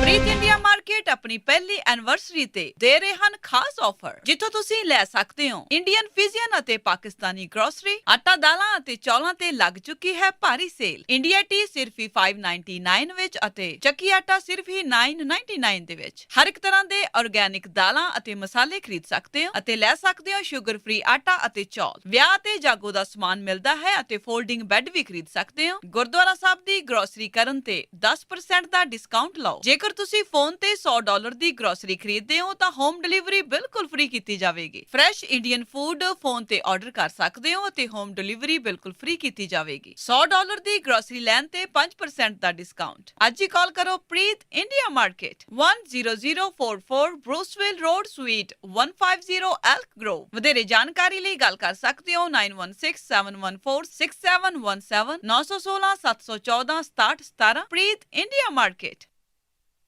ਜੇਕਰ ਤੁਸੀਂ ਸੈਕਰਾਮੈਂਟੋ ਇਲਾਕੇ ਦੇ ਵਿੱਚ ਘਰ ਵੇਚਣਾ ਖਰੀਦਣਾ ਚਾਹੁੰਦੇ ਹੋ, ਕਮਰਸ਼ੀਅਲ ਪ੍ਰਾਪਰਟੀ ਖਰੀਦਣਾ ਵੇਚਣਾ ਚਾਹੁੰਦੇ ਹੋ, ਰੀਅਲ ਏਸਟੇਟ ਦਾ ਕਿਸੇ ਵੀ ਤਰੀਕੇ ਦਾ ਕੰਮ ਹੈ ਤਾਂ ਯਾਦ ਰੱਖੋ ਕੈਲਰ ਵਿਲੀਅਮਸ ਵਾਲੇ ਰੀਅਲਟਰ ਰਵੀ ਗਿੱਲ ਨੂੰ। ਇਹ ਸੈਕਰਾਮੈਂਟੋ ਉਸ ਦੇ ਇਰਦ-ਗਿਰਦ ਦੇ ਇਲਾਕਿਆਂ ਦੇ ਨਾਲ ਸੈਂਟਰਲ ਵੈਲੀ ਦੇ ਵਿੱਚ ਵੀ ਸੇਵਾਵਾਂ ਦਿੰਦੇ ਹਨ। ਕਾਲ ਕੈਲਰ ਵਿਲੀਅਮਸ ਵਾਲੇ Ravi Gill 9164167464 916-416-7464 DRE license number 0268144।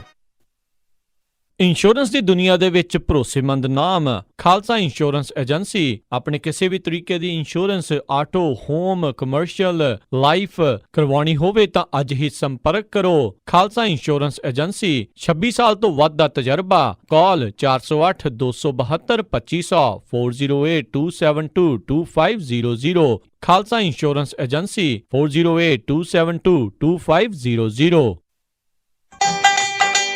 ਕਿੱਦਾਂ ਵੀ ਨਿੰਮਿਆ, ਕੀ ਹਾਲ ਆ ਤੇਰਾ? ਮੈਂ ਤਾਂ ਵਧੀਆ ਆ, ਟਰੱਕ ਹੀ ਖਰਾਬ ਹੋਇਆ ਪਿਆ ਆ। ਐਲਗਰੋਵ ਏਰੀਆ ਤੁਰਿਆ ਫਿਰਦਾ ਆ, ਮੋਟਰ ਭਾਲਦਾ ਆ। ਤੈਨੂੰ ਮੈਂ ਐਡਰੈਸ ਦਿੰਦਾ, ਲੈ ਐਡਰੈਸ ਨੋਟ ਕਰ।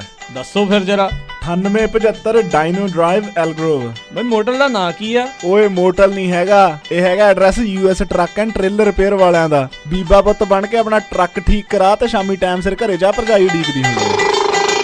US truck and trailer repair, ਜਿਨ੍ਹਾਂ ਕੋਲੋਂ ਤੁਸੀਂ engine work, transmission, rear and clutch, oil change ਜਾਂ ਬ੍ਰੇਕ ਸਰਵਿਸ ਵਰਗਾ ਕੋਈ ਵੀ ਕੰਮ ਕਰਾ ਸਕਦੇ ਹੋ। ਇਹ ਹਰ ਤਰੀਕੇ ਦੇ ਟਰੱਕ ਅਤੇ ਟ੍ਰੇਲਰਾਂ ਦੀਆਂ ਅਲਾਈਨਮੈਂਟ ਅਤੇ ਮੁਰੰਮਤ ਕਰਦੇ ਨੇ ਤੇ ਤੁਸੀਂ ਇਹਨਾਂ ਤੋਂ ਆਪਣੇ ਟਰੱਕਾਂ ਲਈ ਪੁਰਾਣੇ ਅਤੇ ਨਵੇਂ ਟਾਇਰ ਬਹੁਤ ਹੀ ਵਾਜਿਬ ਦਾਮਾਂ ਤੇ ਵੀ ਖਰੀਦ ਸਕਦੇ ਹੋ। ਇਹ ਹਫਤੇ ਦੇ 7 ਦਿਨ ਸਵੇਰੇ 8 ਤੋਂ ਲੈ ਕੇ 6 ਵਜੇ ਤੱਕ ਖੁੱਲੇ ਰਹਿੰਦੇ ਨੇ। ਹੋਰ ਜਾਣਕਾਰੀ ਲਈ ਆਪ ਜੀ ਕਾਲ ਕਰੋ 916 686 2664 9166862664 ਤੇ ਇਹਨਾਂ ਦਾ ਐਡਰੈਸ ਹੈ 9875 ਡੀਨੋ ਡਰਾਈਵ ਐਲਗਰੋਵ, ਕੈਲੀਫੋਰਨੀਆ।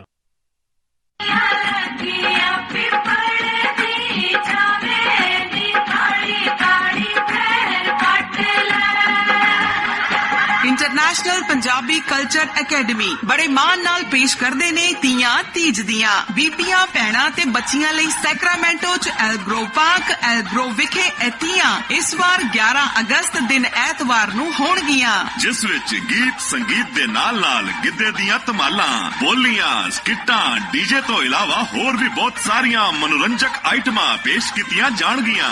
ਇਹ ਮੇਲਾ ਸਿਰਫ ਔਰਤਾਂ ਲਈ ਹੈ। ਦਾਖਲਾ ਤੇ ਪਾਰਕਿੰਗ ਬਿਲਕੁਲ ਮੁਫਤ ਹੈ। ਟੀਮ ਐਂਟਰ ਕਰਵਾਉਣ ਲਈ ਫੋਨ ਨੰਬਰ 9162406969 ਜਾਂ ਸਟਾਲ ਲਗਾਉਣ ਲਈ 9163209444 ਤੇ ਕਾਲ ਕਰੋ। ਪੰਜਾਬ ਵਾਂਗ ਖੁੱਲੇ ਮੈਦਾਨ ਵਿੱਚ ਅਸਲੀ ਤੀਆਂ ਦਾ ਆਨੰਦ ਲੈਣ ਲਈ 11 ਅਗਸਤ ਨੂੰ ਐਲਗਰੋ ਪਾਰਕ ਵਿੱਚ ਪਹੁੰਚੋ।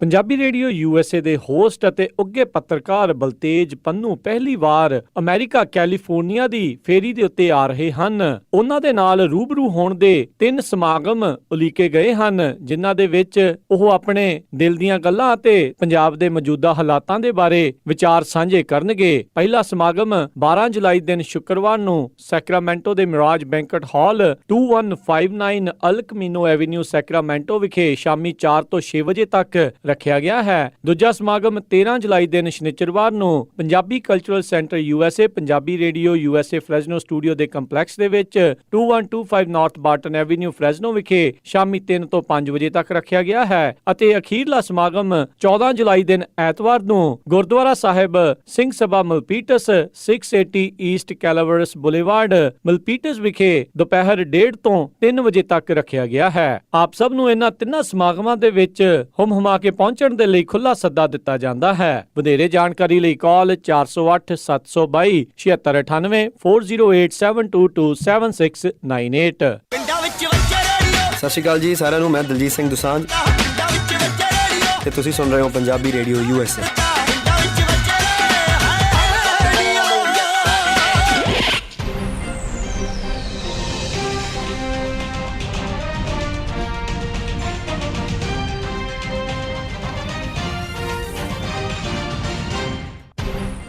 ਪੰਜਾਬੀ ਰੇਡੀਓ USA ਸੁਣ ਰਹੇ ਸਾਰੇ ਸਰੋਤਿਆਂ ਨੂੰ ਇੱਕ ਵਾਰੀ ਫੇਰ ਨਿੱਘੀ ਜੀ ਆਇਆਂ ਨੂੰ। ਸਭ ਦਾ ਸਵਾਗਤ ਹੈ ਇਸ ਪ੍ਰੋਗਰਾਮ ਦੇ ਵਿੱਚ। ਪ੍ਰੋਗਰਾਮ ਚੱਲ ਰਿਹਾ ਜੀ ਇਸ ਟਾਈਮ ਖਬਰ ਤੇ ਨਜ਼ਰ।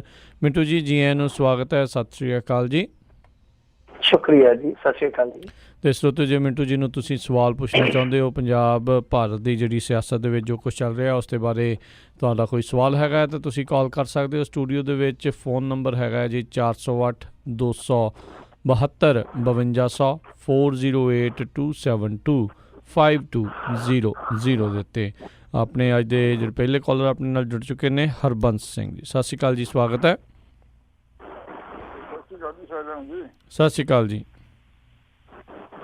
ਮੈਂ ਪੁੱਛਿਆ ਸੀ ਇੱਕ ਕਰਤਾਰਪੁਰ ਸਾਹਿਬ ਦਾ ਜਿਹੜਾ ਦਾਂਗਾ ਖੁੱਲ੍ਹਣਾ ਇਹਦੇ ਵਿੱਚ ਇੱਕ ਯਾਤਰੂ ਕੰਪਲੈਕਸ ਬਣਾਉਣਾ ਸੀਗਾ ਤੇ ਉਹਦੇ ਵਿੱਚ ਇੱਕ ਹੁੰਦੇ ਸੀਗੇ ਪਹਿਲੇ ਕੁਲਦੀਪ ਸਿੰਘ ਵਡਾਲਾ, ਉਹ ਸਿੱਖ ਅਰਦਾਸ ਕਰਦੇ ਰਹੇ ਤੇ ਸਾਰੀ ਉਮਰ ਕਰਦੇ ਰਹੇ ਵਿਚਾਰੇ। ਤੇ ਉਹ ਹੁਣ ਜਦੋਂ ਇਹ ਕੰਪਲੈਕਸ ਖੁੱਲ੍ਹਣਾ ਸੀ ਤੇ ਹੁਣ ਉਹ ਦੂਸਰੇ ਵਾਲੇ ਅੱਗੇ ਹੋ ਗਏ ਤੇ ਉਹਨਾਂ ਨੇ ਆਪਣਾ ਫਾਰਮੂਲਾ ਆਪਣੇ ਤਰੀਕੇ ਨਾਲ ਉਹ ਕਰਨਾ ਸ਼ੁਰੂ ਕਰ ਦਿੱਤਾ ਤੇ ਉਹ ਅਰਦਾਸ ਨਹੀਂ ਕੀਤੀ ਤੇ ਇਸ ਅਰਦਾਸ ਨਹੀਂ ਹੋਣੀ ਚਾਹੀਦੀ। ਪਤਾ ਜੀ ਜੀ ਨਹੀਂ, ਮੇਰੇ ਖਿਆਲ ਦੇ ਨਾਲ ਤੇ ਕੁਲਦੀਪ ਸਿੰਘ ਵਡਾਲਾ ਹੋਰਾਂ ਦਾ ਚੰਗੀ ਤਰ੍ਹਾਂ ਜ਼ਿਕਰ ਵੀ ਨਹੀਂ ਕੀਤਾ ਕਿਸੇ ਨੇ ਤੇ ਵੈਸੇ ਕਰਨਾ ਬਣਦਾ ਸੀਗਾ। ਬਹੁਤ ਸ਼ਿੱਦਤ ਦੇ ਨਾਲ ਉਹਨਾਂ ਨੇ ਮੁੱਦਾ ਚੁੱਕਿਆ। ਜਿਨ੍ਹਾਂ ਨੇ ਵੀ ਚੁੱਕਿਆ, ਇੱਥੇ ਇੱਕ ਹੋਰ ਸੱਜਣ ਆ ਮੇਰੇ ਖਿਆਲ ਦੇ ਨਾਲ ਲੁਧਿਆਣੇ ਤੋਂ ਆ, ਕੁਛ ਸੁਖਵਿੰਦਰ ਸ਼ਾਇਦ ਉਹਨਾਂ ਦਾ ਨਾਮ ਹੈ, ਕੁਛ ਇਸ ਤਰ੍ਹਾਂ ਦਾ। ਉਹਨਾਂ ਨੇ UN ਤੱਕ ਇਸ ਮੁੱਦੇ ਨੂੰ ਖੜਿਆ। ਨਵਜੋਤ ਸਿੰਘ ਸਿੱਧੂ ਦੇ ਨਜ਼ਰ ਦੇ ਵਿੱਚ ਸਭ ਤੋਂ ਪਹਿਲਾਂ ਸ਼ਾਇਦ ਮੁੱਦਾ ਵੀ ਉਹਨੇ ਲਿਆਂਦਾ। ਉਹ ਕਹਿੰਦਾ ਕਿ ਇਹਦੀ ਵਾਈਫ ਦੇ ਨਾਲ ਮੇਰਾ ਰਾਬਤਾ ਲੰਮੇ ਸਮੇਂ ਤੋਂ ਸੀ, ਮੈਂ ਚਿੱਠੀਆਂ ਪੱਤਰੀਆਂ ਇਹਨਾਂ ਨੂੰ ਲਿਖੀਆਂ। ਤਾਂ ਜੇ ਉਸ ਬੰਦੇ ਦਾ ਕਿਸੇ ਨੇ ਜ਼ਿਕਰ ਨਹੀਂ ਕੀਤਾ ਜਿਸ ਬੰਦੇ ਨੇ UN ਤੱਕ ਰਾਬਤਾ ਕੀਤਾ ਹੋਇਆ, ਤਾਂ ਮੇਰੇ ਖਿਆਲ ਦੇ ਨਾਲ ਇਹ ਚੀਜ਼ਾਂ ਜਿਹੜੀਆਂ ਤੁਸੀਂ ਆਪ ਹੀ ਅੰਦਾਜ਼ਾ ਲਾ ਲਓ ਕਿ ਕਿਸ ਤਰੀਕੇ ਨਾਲ ਅਣਗੌਲੀਆਂ ਜਾਂਦੀਆਂ। ਪਰ ਮੇਰੇ ਖਿਆਲ ਦੇ ਨਾਲ ਇਹ ਚੀਜ਼ ਸੰਜੋਣੀ ਚਾਹੀਦੀ ਆ। ਸਾਡੇ ਕੋਲ ਬੜੇ ਚੰਗੇ ਰਾਈਟਰ ਪਏ ਆ, ਬਹੁਤ ਵਧੀਆ ਰਾਈਟਰ ਪਏ ਆ, ਤਾਂ ਉਹਨਾਂ ਰਾਈਟਰਾਂ ਨੂੰ ਚਾਹੀਦਾ ਕਿ ਇਸ ਮੁੱਦੇ ਤੇ ਚੰਗੀ ਘੋਖ ਪੜਤਾਲ ਕਰਕੇ ਇੱਕ ਕਿਤਾਬ ਲਿਖ ਦੇਣ।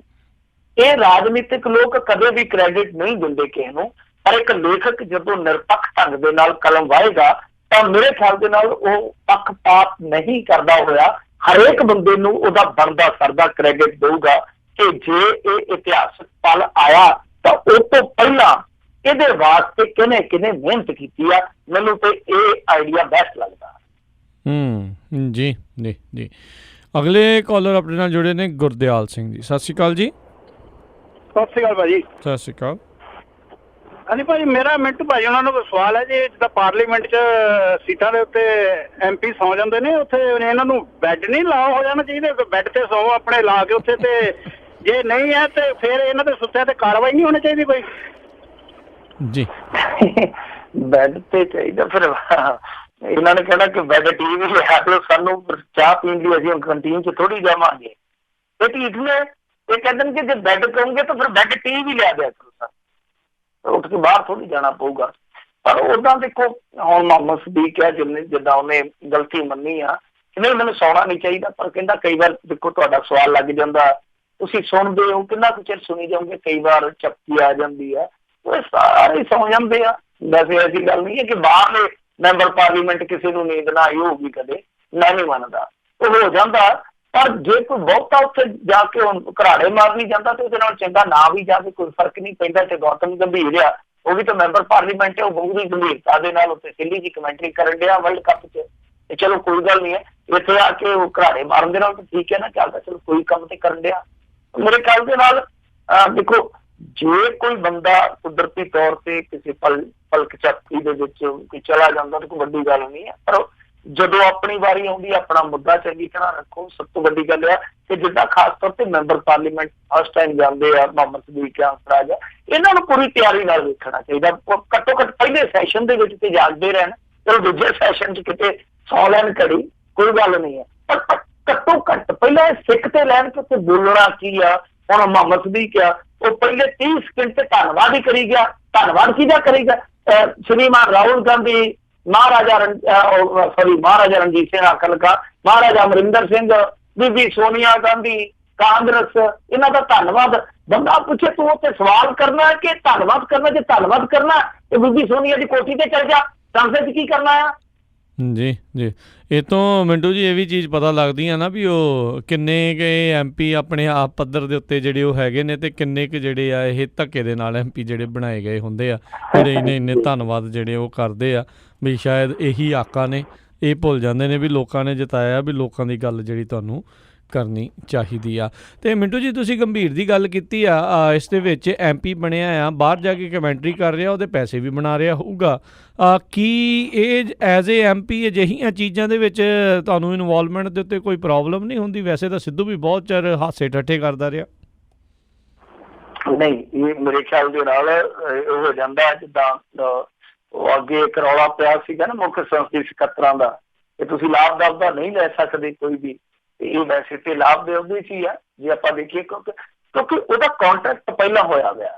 ਇਹ ਮੈਂ ਮੁੱਦਾ ਚੁੱਕਿਆ ਸੀਗਾ, ਸਵਾਲ ਚੁੱਕਿਆ ਸੀਗਾ ਕਿ ਦੇਖੋ ਜਦੋਂ IPL ਚੱਲਦੀ ਪਈ ਸੀ ਤਾਂ ਉਸ ਸਮੇਂ ਕਿਉਂਕਿ BCCI ਦੀ ਸਲਾਹ ਸਮਿਤੀ ਸੀ, ਜਿਹੜੀ ਸਲਾਹ ਕਮੇਟੀ ਜਿਹਨੂੰ ਆਪਾਂ ਕਹਿੰਦੇ ਆ ਜਾਂ ਸਲਾਹਕਾਰ ਕਮੇਟੀ ਕਹਿ ਲਓ, ਉਹਦੇ ਵਿੱਚ ਸਚਿਨ ਵੀ ਸੀਗਾ ਤੇ ਲਕਸ਼ਮਣ ਵੀ ਸੀਗਾ। ਇਹਨਾਂ ਦੋਨਾਂ ਨੂੰ ਨੋਟਿਸ ਕਰ ਦਿੱਤਾ ਗਿਆ ਇਹਦਾ, ਕਿਉਂਕਿ ਹੁਣ ਸਚਿਨ ਤੰਦੂਲਕਰ ਕਾਂਗਰਸੀ ਰਾਜ ਸਭਾ ਦਾ ਮੈਂਬਰ ਵੀ ਰਿਹਾ ਤੇ ਜਿਹੜਾ ਲਕਸ਼ਮਣ ਹੈ ਉਹ ਦੱਖਣ ਤੋਂ ਆਉਂਦਾ, ਉਹਦਾ ਵੈਸੇ ਵੀ ਕਿਸੇ ਪਾਰਟੀ ਦੇ ਨਾਲ ਝੁਕਾਅ ਨਹੀਂ ਹੈਗਾ। ਤਾਂ ਉਹਨਾਂ ਨੂੰ ਨੋਟਿਸ ਕਰ ਦਿੱਤਾ ਗਿਆ ਸੀਗਾ ਕਿ ਤੁਸੀਂ ਏਦਾਂ ਲਾਭ ਦਾ ਨਹੀਂ ਲੈ ਸਕਦੇ, ਨਾਲ ਜਾਨੀ ਦੋ ਲਾਭ ਦਾ ਨਹੀਂ ਲੈ ਸਕਦੇ। ਤਾਂ ਇਹ ਤੁਸੀਂ ਕੋਈ ਲਾਭ ਦਾ ਹੈ, ਪਰ ਮੇਰੇ ਖਿਆਲ ਦੇ ਨਾਲ ਜੇ ਕੰਟਰੈਕਟ ਕੀਤਾ ਸੀਗਾ, ਉਹਦਾ ਕੰਟਰੈਕਟ ਲੰਮੇ ਸਮੇਂ ਲਈ ਸੀਗਾ, ਤਾਂ ਉਹਨੂੰ ਗੌਤਮ ਗੰਭੀਰ ਨੂੰ ਪਹਿਲਾਂ ਇਹ ਗੱਲ ਕਹਿਣੀ ਚਾਹੀਦੀ ਸੀ। ਉਹਨੇ ਕਹੀ ਜਾਂ ਨਹੀਂ ਕਹੀ ਮੈਨੂੰ ਪਤਾ ਨਹੀਂ ਹੈ, ਪਰ ਇਹਦੇ ਤੇ ਸਵਾਲ ਜ਼ਰੂਰ ਚੁੱਕਣੇ ਚਾਹੀਦੇ ਆ, ਹੋਣੇ ਵੀ ਚਾਹੀਦੇ ਆ, ਉਹਦਾ ਜਵਾਬ ਵੀ ਆਉਣਾ ਚਾਹੀਦਾ ਕਿ ਇੱਕ ਸੈਸ਼ਨ ਨੂੰ ਛੱਡ ਕੇ ਇੱਕ ਬੰਦਾ ਕਮੈਂਟਰੀ ਕਰ ਰਿਹਾ ਕਿ ਉਹਨੇ ਆਪਣੇ ਇਲਾਕੇ ਦੇ ਵੋਟਰਾਂ ਨੂੰ ਇੱਦਾਂ ਦੱਸਿਆ ਸੀਗਾ ਜਾਂ ਉਹਨੂੰ ਕਾਨੂੰਨ ਇਸ ਤਰ੍ਹਾਂ ਅਲਾਉ ਕਰਦਾ ਸੰਵਿਧਾਨ ਦੇ ਵਿੱਚ। ਜੀ ਜੀ ਬਿਲਕੁਲ। ਆਈ ਥਿੰਕ ਇੱਥੇ ਹੀ ਜਿਹੜੇ ਲੋਕ ਵੀ ਮਾਤ ਖਾ ਜਾਂਦੇ ਆ, ਨਾ ਉਹ ਸਵਾਲ ਕਰਦੇ ਆ ਤੇ ਨਾ ਫਿਰ ਅੱਗੋਂ ਜਿਹੜਾ ਜਵਾਬ ਆਉਂਦਾ ਆ। ਗੱਲ ਇਹ ਆ ਨਾ ਵੀ ਹੁਣ ਕ੍ਰਿਕਟ ਦੇ ਵਿੱਚ ਦੇਸ਼ ਭਗਤੀ ਹੋਈ ਇੰਨੀ ਵੜਤੀ ਆ ਵੀ ਲੋਕੀ ਅਜਿਹੀਆਂ ਚੀਜ਼ਾਂ ਦੇ ਉੱਤੇ ਸਵਾਲ ਕਰਨੇ ਜਿਹੜੇ ਉਹ ਹਟੇ ਹੋਏ ਨੇ। ਅਗਲੀ ਕਾਲਰ ਆਪਣੇ ਨਾਲ ਜੁੜੇ ਨੇ ਬਲਵਿੰਦਰ ਜੀ। ਸਤਿ ਸ਼੍ਰੀ ਅਕਾਲ ਜੀ। ਸਤਿ ਸ਼੍ਰੀ ਅਕਾਲ ਜੀ। ਸਤਿ ਸ਼੍ਰੀ ਅਕਾਲ ਜੀ। ਮੈਂ ਮਿੰਟੂ ਤੋਂ ਸਭ ਨੂੰ ਪੁੱਛਣਾ ਚਾਹੁੰਦਾ ਵੀ ਇੱਕ ਨਾ ਪਾਣੀ ਦੇ ਮੁੱਦੇ ਤੇ ਮੈਂ ਗੱਲ ਕਰਨੀ ਚਾਹੁੰਦਾ ਜਿੱਦਾਂ ਜੀ। ਸਾਡਾ ਇੱਕ ਨਹਿਰ ਦਾ ਖਾਲਾ ਸੀ, ਜਿੱਦਾਂ 18 ਖੇਤਾਂ ਨੂੰ ਪਾਣੀ ਲੱਗਦਾ ਸੀ ਸਾਡਾ।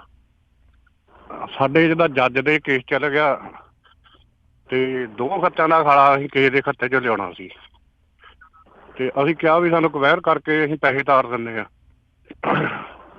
ਉਹ ਕਹਿੰਦੇ ਵੀ ਅਸੀਂ ਕਿਸੇ ਦੀ ਜ਼ਮੀਨ ਕਵੈਰ ਨਹੀਂ ਕਰ ਸਕਦੇ। ਤੇ ਇਹ ਮਸਲਾ ਹੋਣਾ ਵੀ ਨਹਿਰ ਦਾ ਮਸਲਾ ਏਡਾ ਤਕੜਾ, ਉਹ ਨਹੀਂ ਜੱਜ ਸਾਹਿਬ ਰੋਕ ਸਕਦੇ? ਨਹੀਂ ਦੇਖੋ, ਜੱਜ ਸਾਹਿਬ ਤੇ ਕਢਾਉਣ ਨੂੰ ਫਿਰਦੇ ਆ ਤੇ ਜੱਜ ਸਾਹਿਬ ਕੀ ਰੋਕਣਗੇ ਦੱਸੋ? ਜੱਜ ਸਾਹਿਬ ਤੇ ਕਢਾਉਣ ਨੂੰ ਫਿਰਦੇ ਆ ਨਾ, ਸੁਪਰੀਮ ਕੋਰਟ ਦੇ ਜੱਜਾਂ ਨੇ ਤਾਂ ਹੁਕਮ ਕੀਤਾ। ਇਹ ਗੱਲ ਆ ਵੀ ਤੁਸੀਂ ਇੱਕ ਪਾਸੇ ਕਢਾਉਂਦੇ, ਇੱਕ ਪਾਸੇ ਰੋਕਦੇ ਲੋਕਾਂ ਦੇ। ਨਹੀਂ ਭਾਜੀ, ਗੱਲ ਇਹ ਹੈ ਨਾ ਕਿ ਦੇਖੋ ਜਿੱਥੇ ਹੇਠਲੇ ਖੇਤਰ ਦਾ ਮਾਮਲਾ ਉੱਥੇ ਜੱਜ ਆਪਦੇ ਅਧਿਕਾਰ ਖੇਤਰ ਦੇ ਮੁਤਾਬਕ ਫੈਸਲਾ ਦੇ ਦੂਗਾ। ਹੁਣ ਸੁਪਰੀਮ ਕੋਰਟ ਦੇ ਸਾਰੇ ਬੈਂਚਾਂ ਵੱਲੋਂ ਸੁਣਵਾਈ ਕਰਕੇ ਜਿਹੜਾ ਫੈਸਲਾ ਦਿੱਤਾ ਗਿਆ ਉਹਨੂੰ ਇੱਕ ਤਹਿਸੀਲਦਾਰ ਕਿਵੇਂ ਚੈਲੰਜ ਕਰ ਦੂ ਦੱਸੋ? ਉਹਦੇ ਮੁੱਖ ਮੰਤਰੀ ਵੀ ਚੈਲੰਜ ਕਰ ਸਕਦਾ। ਸੋ ਗੱਲ ਅਧਿਕਾਰ ਖੇਤਰ ਦੀ ਹੁੰਦੀ ਹੈ ਨਾ। ਇਹ ਮਾਮਲਾ ਕੋਈ ਅੱਜ ਦਾ ਥੋੜੀ ਚੱਲਿਆ, ਇਹ ਕੋਈ ਖਾਲੇ ਦਾ ਮਾਮਲਾ ਨਹੀਂ, ਇਹ ਨਹਿਰ ਦਾ ਮਾਮਲਾ ਵਾ। 2 ਰਾਜਾਂ ਦੀ ਸਹਿਮਤੀ ਦਾ ਮਾਮਲਾ ਹੈ। 2 ਰਾਜਾਂ ਨੇ ਉਹ ਦੇਖਿਆ ਨਾ, ਉਹ ਲੰਗੋਵਾਲ ਸਮਝੌਤਾ, ਰਜੀਵ ਲੰਗੋਵਾਲ ਸਮਝੌਤਾ, ਉਹਦੇ ਚ ਕੀ ਸੀਗਾ ਲਿਖਿਆ? ਹੁਣ ਚੰਡੀਗੜ੍ਹ ਨਹੀਂ ਆਇਆ, ਜਾਂ ਤੇ ਚੰਗੇ ਹੋਣ ਤੇ ਕਹਿ ਦੇਣ ਕਿ ਚੰਡੀਗੜ੍ਹ ਖਾਲੀ ਕਰੋ ਸਾਡਾ, ਫਿਰ ਪਹਿਲਾਂ ਚੰਡੀਗੜ੍ਹ ਦਾ ਵੀ ਨਿਬੇੜਾ ਕਰੋ ਨਾਲ ਲੱਗਵਾ। ਤਾਂ ਕਹਿਣ ਦਾ ਮਤਲਬ ਇਹ ਕਿ ਸੁਪਰੀਮ ਕੋਰਟ ਦੇ ਹੁਕਮ ਨੂੰ ਕੋਈ ਨਹੀਂ ਟਾਲ ਸਕਦਾ, ਕੋਈ ਨਹੀਂ ਚੈਲੰਜ ਕਰ ਸਕਦਾ, ਕੋਈ ਹੇਠਲਾ ਜੱਜ ਨਹੀਂ ਰੋਕ ਸਕਦਾ।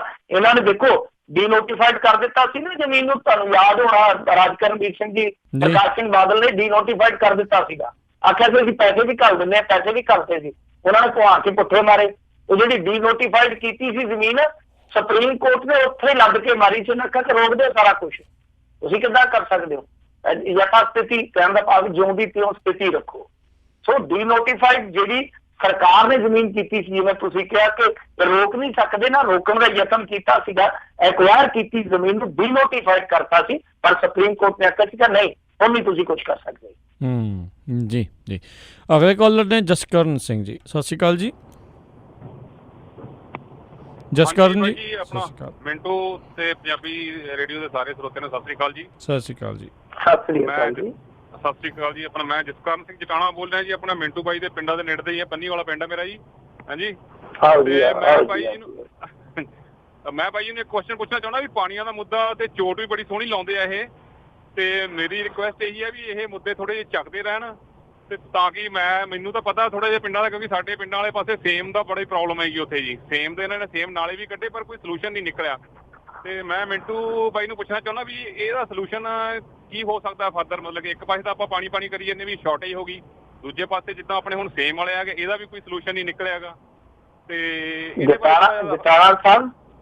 ਜਟਾਣਾ ਸਾਹਿਬ ਤੁਸੀਂ ਸੇਮ ਨੂੰ ਚੇਤੇ ਕਰ ਕਰਕੇ ਰੋਇਆ ਕਰਨਾ, ਇਹ ਮੇਰੀ ਗੱਲ ਲਿਖ ਲਓ, ਇਹ ਮੇਰੀ ਗੱਲ ਯਾਦ ਰੱਖ ਲਓ। ਉਹਦਾ ਇੱਕ ਕਾਰਨ ਹੈ।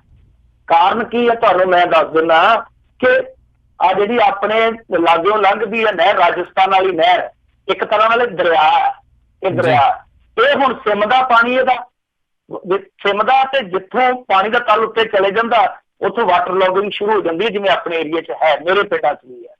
ਪਰ ਹੁਣ ਕੀ ਹੈ ਤੁਹਾਡੀ ਜਾਣਕਾਰੀ ਲਈ ਦੱਸ ਦੇਵਾਂ ਕਿ ਲੋਹਗੜ੍ਹ ਹੈੱਡ ਤੱਕ ਉਹਨਾਂ ਨੇ ਥੱਲੇ ਸੀਮੈਂਟ ਪੈਸਾ ਵਿਛਾ ਦਿੱਤਾ। ਜੇ ਤੁਸੀਂ ਉਹਦੇ ਤੇ ਪਾਣੀ ਵਗਾਈ ਚੱਲੋ, ਸਾਲ ਵਗਾਈ ਚੱਲੋ, ਤੇ ਜਦੋਂ ਤੁਸੀਂ ਸੁਕਾਓਗੇ ਭੋਰਾ ਮੋਇਸਚਰ ਤੱਕ ਨਹੀਂ ਤੁਹਾਨੂੰ ਲੱਭਣਾ, ਮਤਲਬ ਕਿ ਸਿਮਣਾ ਹੀ ਨਹੀਂ ਪਾਣੀ ਹੇਠਾਂ, ਬੂੰਦ ਵੀ ਨਹੀਂ ਜਾਣੀ। ਉਹਨਾਂ ਨੇ ਸਾਰੇ ਦਾ ਸਾਰਾ ਪਾਣੀ, ਕਿਉਂਕਿ ਹਜ਼ਾਰਾਂ ਕਿਊਸਕ ਪਾਣੀ ਜਿਹੜਾ ਉਹ ਆਪਣੇ ਇਹਨਾਂ 2 ਜ਼ਿਲ੍ਹਿਆਂ 'ਚ ਸਿਮਦਾ, ਇੱਕ ਫਰੀਦਕੋਟ, ਥੋੜਾ ਜਿਹਾ ਫਿਰੋਜ਼ਪੁਰ 'ਚ, ਬਾਕੀ ਫਰੀਦਕੋਟ ਤੇ ਮੁਕਤਸਰ ਜਿਹੜੇ ਆਪਣੇ ਪਿੰਡ ਆ। ਬਾਅਦ 'ਚ ਉਹ ਨਹਿਰ ਜਿਹੜੀ ਆ ਰਾਜਸਥਾਨ 'ਚ ਦਾਖਲ ਹੋ ਜਾਂਦੀ ਹੈ ਮੇਰੇ ਪਿੰਡਾਂ ਤੋਂ ਅੱਗੇ ਜਾ ਕੇ, ਜਾਂ ਆਪਣੇ ਪਿੰਡਾਂ ਤੋਂ ਅੱਗੇ ਜਾ ਕੇ। ਤਾਂ ਆਪਾਂ ਸੇਮ ਨੂੰ ਆਪਣੇ ਏਰੀਏ ਤਾਂ ਹੀ ਬਚੇ ਸੀਗੇ, ਆਪਣੇ ਏਰੀਏ 'ਚ ਅੱਜ ਵੀ ਟਿਊਬਵੈਲ ਜਿਹੜੇ ਆ ਉਹਨਾਂ ਦਾ ਖੂਹ ਮੇਰੇ ਖਿਆਲ ਦੇ ਨਾਲ 10 ਫੁੱਟ ਆ, ਕਿਸੇ ਦਾ 8 ਫੁੱਟ ਆ, ਕਈ ਵਾਰ ਉੱਤੇ ਮੋਟਰ ਪਈ ਹੁੰਦੀ ਹੈ ਧਰਤੀ 'ਤੇ ਸਾਡੇ ਪਿੰਡਾਂ 'ਚ। ਪਰ ਇਹ ਕੰਮ ਜਿਹੜਾ ਉਹ 10 ਕੁ ਸਾਲ 5 ਕੁ ਸਾਲ ਹੋਰ ਚੱਲੂ, ਕਿਉਂਕਿ ਉਹਨਾਂ ਨੇ ਜੇ ਅੱਗੇ ਪੂਰੇ ਪੰਜਾਬ ਦੇ ਵਿੱਚ ਇਸ ਤਰ੍ਹਾਂ ਉਹ ਸੀਮੈਂਟ ਵਿਛਾ ਦਿੱਤਾ, ਪਾਣੀ ਸਿਮਣਾ ਕੋਈ ਨਹੀਂ, ਧਰਤੀ ਰੀਚਾਰਜ ਨਹੀਂ ਹੋਣੀ ਆਪਣੀ, ਤੇ ਆਪਾਂ ਹੋਇਆ ਕਰਨਾ ਕਿ ਸਾਨੂੰ ਸੇਮ ਹੀ ਚੰਗੀ, ਘੱਟੋ ਘੱਟ ਚੌਲ ਤੇ ਚੰਗੇ ਹੋ ਜਾਂਦੇ ਹੀ। ਜੀ ਜੀ। ਅਗਲੇ ਕਾਲਰ ਨੇ ਪਰਮਜੀਤ ਜੀ, ਸਤਿ ਸ਼੍ਰੀ ਅਕਾਲ ਜੀ। ਸਤਿ ਸ਼੍ਰੀ ਅਕਾਲ ਭਾਜੀ। ਸਤਿ ਸ਼੍ਰੀ ਅਕਾਲ ਭਾਜੀ। ਮਿੰਟੂ ਮੈਂ ਇੱਕ ਗੱਲ ਪੁੱਛਣੀ ਚਾਹੁੰਦਾ ਵੀਰ ਜੀ, ਵੀ ਜਿਹੜਾ ਇਹ SYL ਦਾ ਮੁੱਦਾ ਵਾ, ਇਹ ਕੱਲੀ ਨਹਿਰ ਦਾ ਮੁੱਦਾ ਵਾ ਜਿਹੜਾ ਇਸ ਵੇਲੇ ਸੁਪਰੀਮ ਕੋਰਟ ਨੇ ਜਿਹੜੀ ਆਪਣੀ ਜੱਜਮੈਂਟ ਰਾਸ਼ਟਰਪਤੀ ਨੂੰ ਭੇਜੀ ਸੀ, ਜਾਂ ਕਿ ਇਹ ਪਾਣੀਆਂ ਦਾ ਮੁੱਦਾ ਵਾ? ਦੋਹਾਂ 'ਚ ਕਿਹੜੀ ਚੀਜ਼ ਹੈ ਇਸ ਵੇਲੇ ਜਿਹਦਾ ਇਹ ਹੱਲ ਕਰਨਾ ਚਾਹੀਦਾ ਹੈ? ਪਾਣੀਆਂ ਦਾ? ਨਹੀਂ ਸਰ, ਦੋਨੇ ਨਹੀਂ ਹੈ।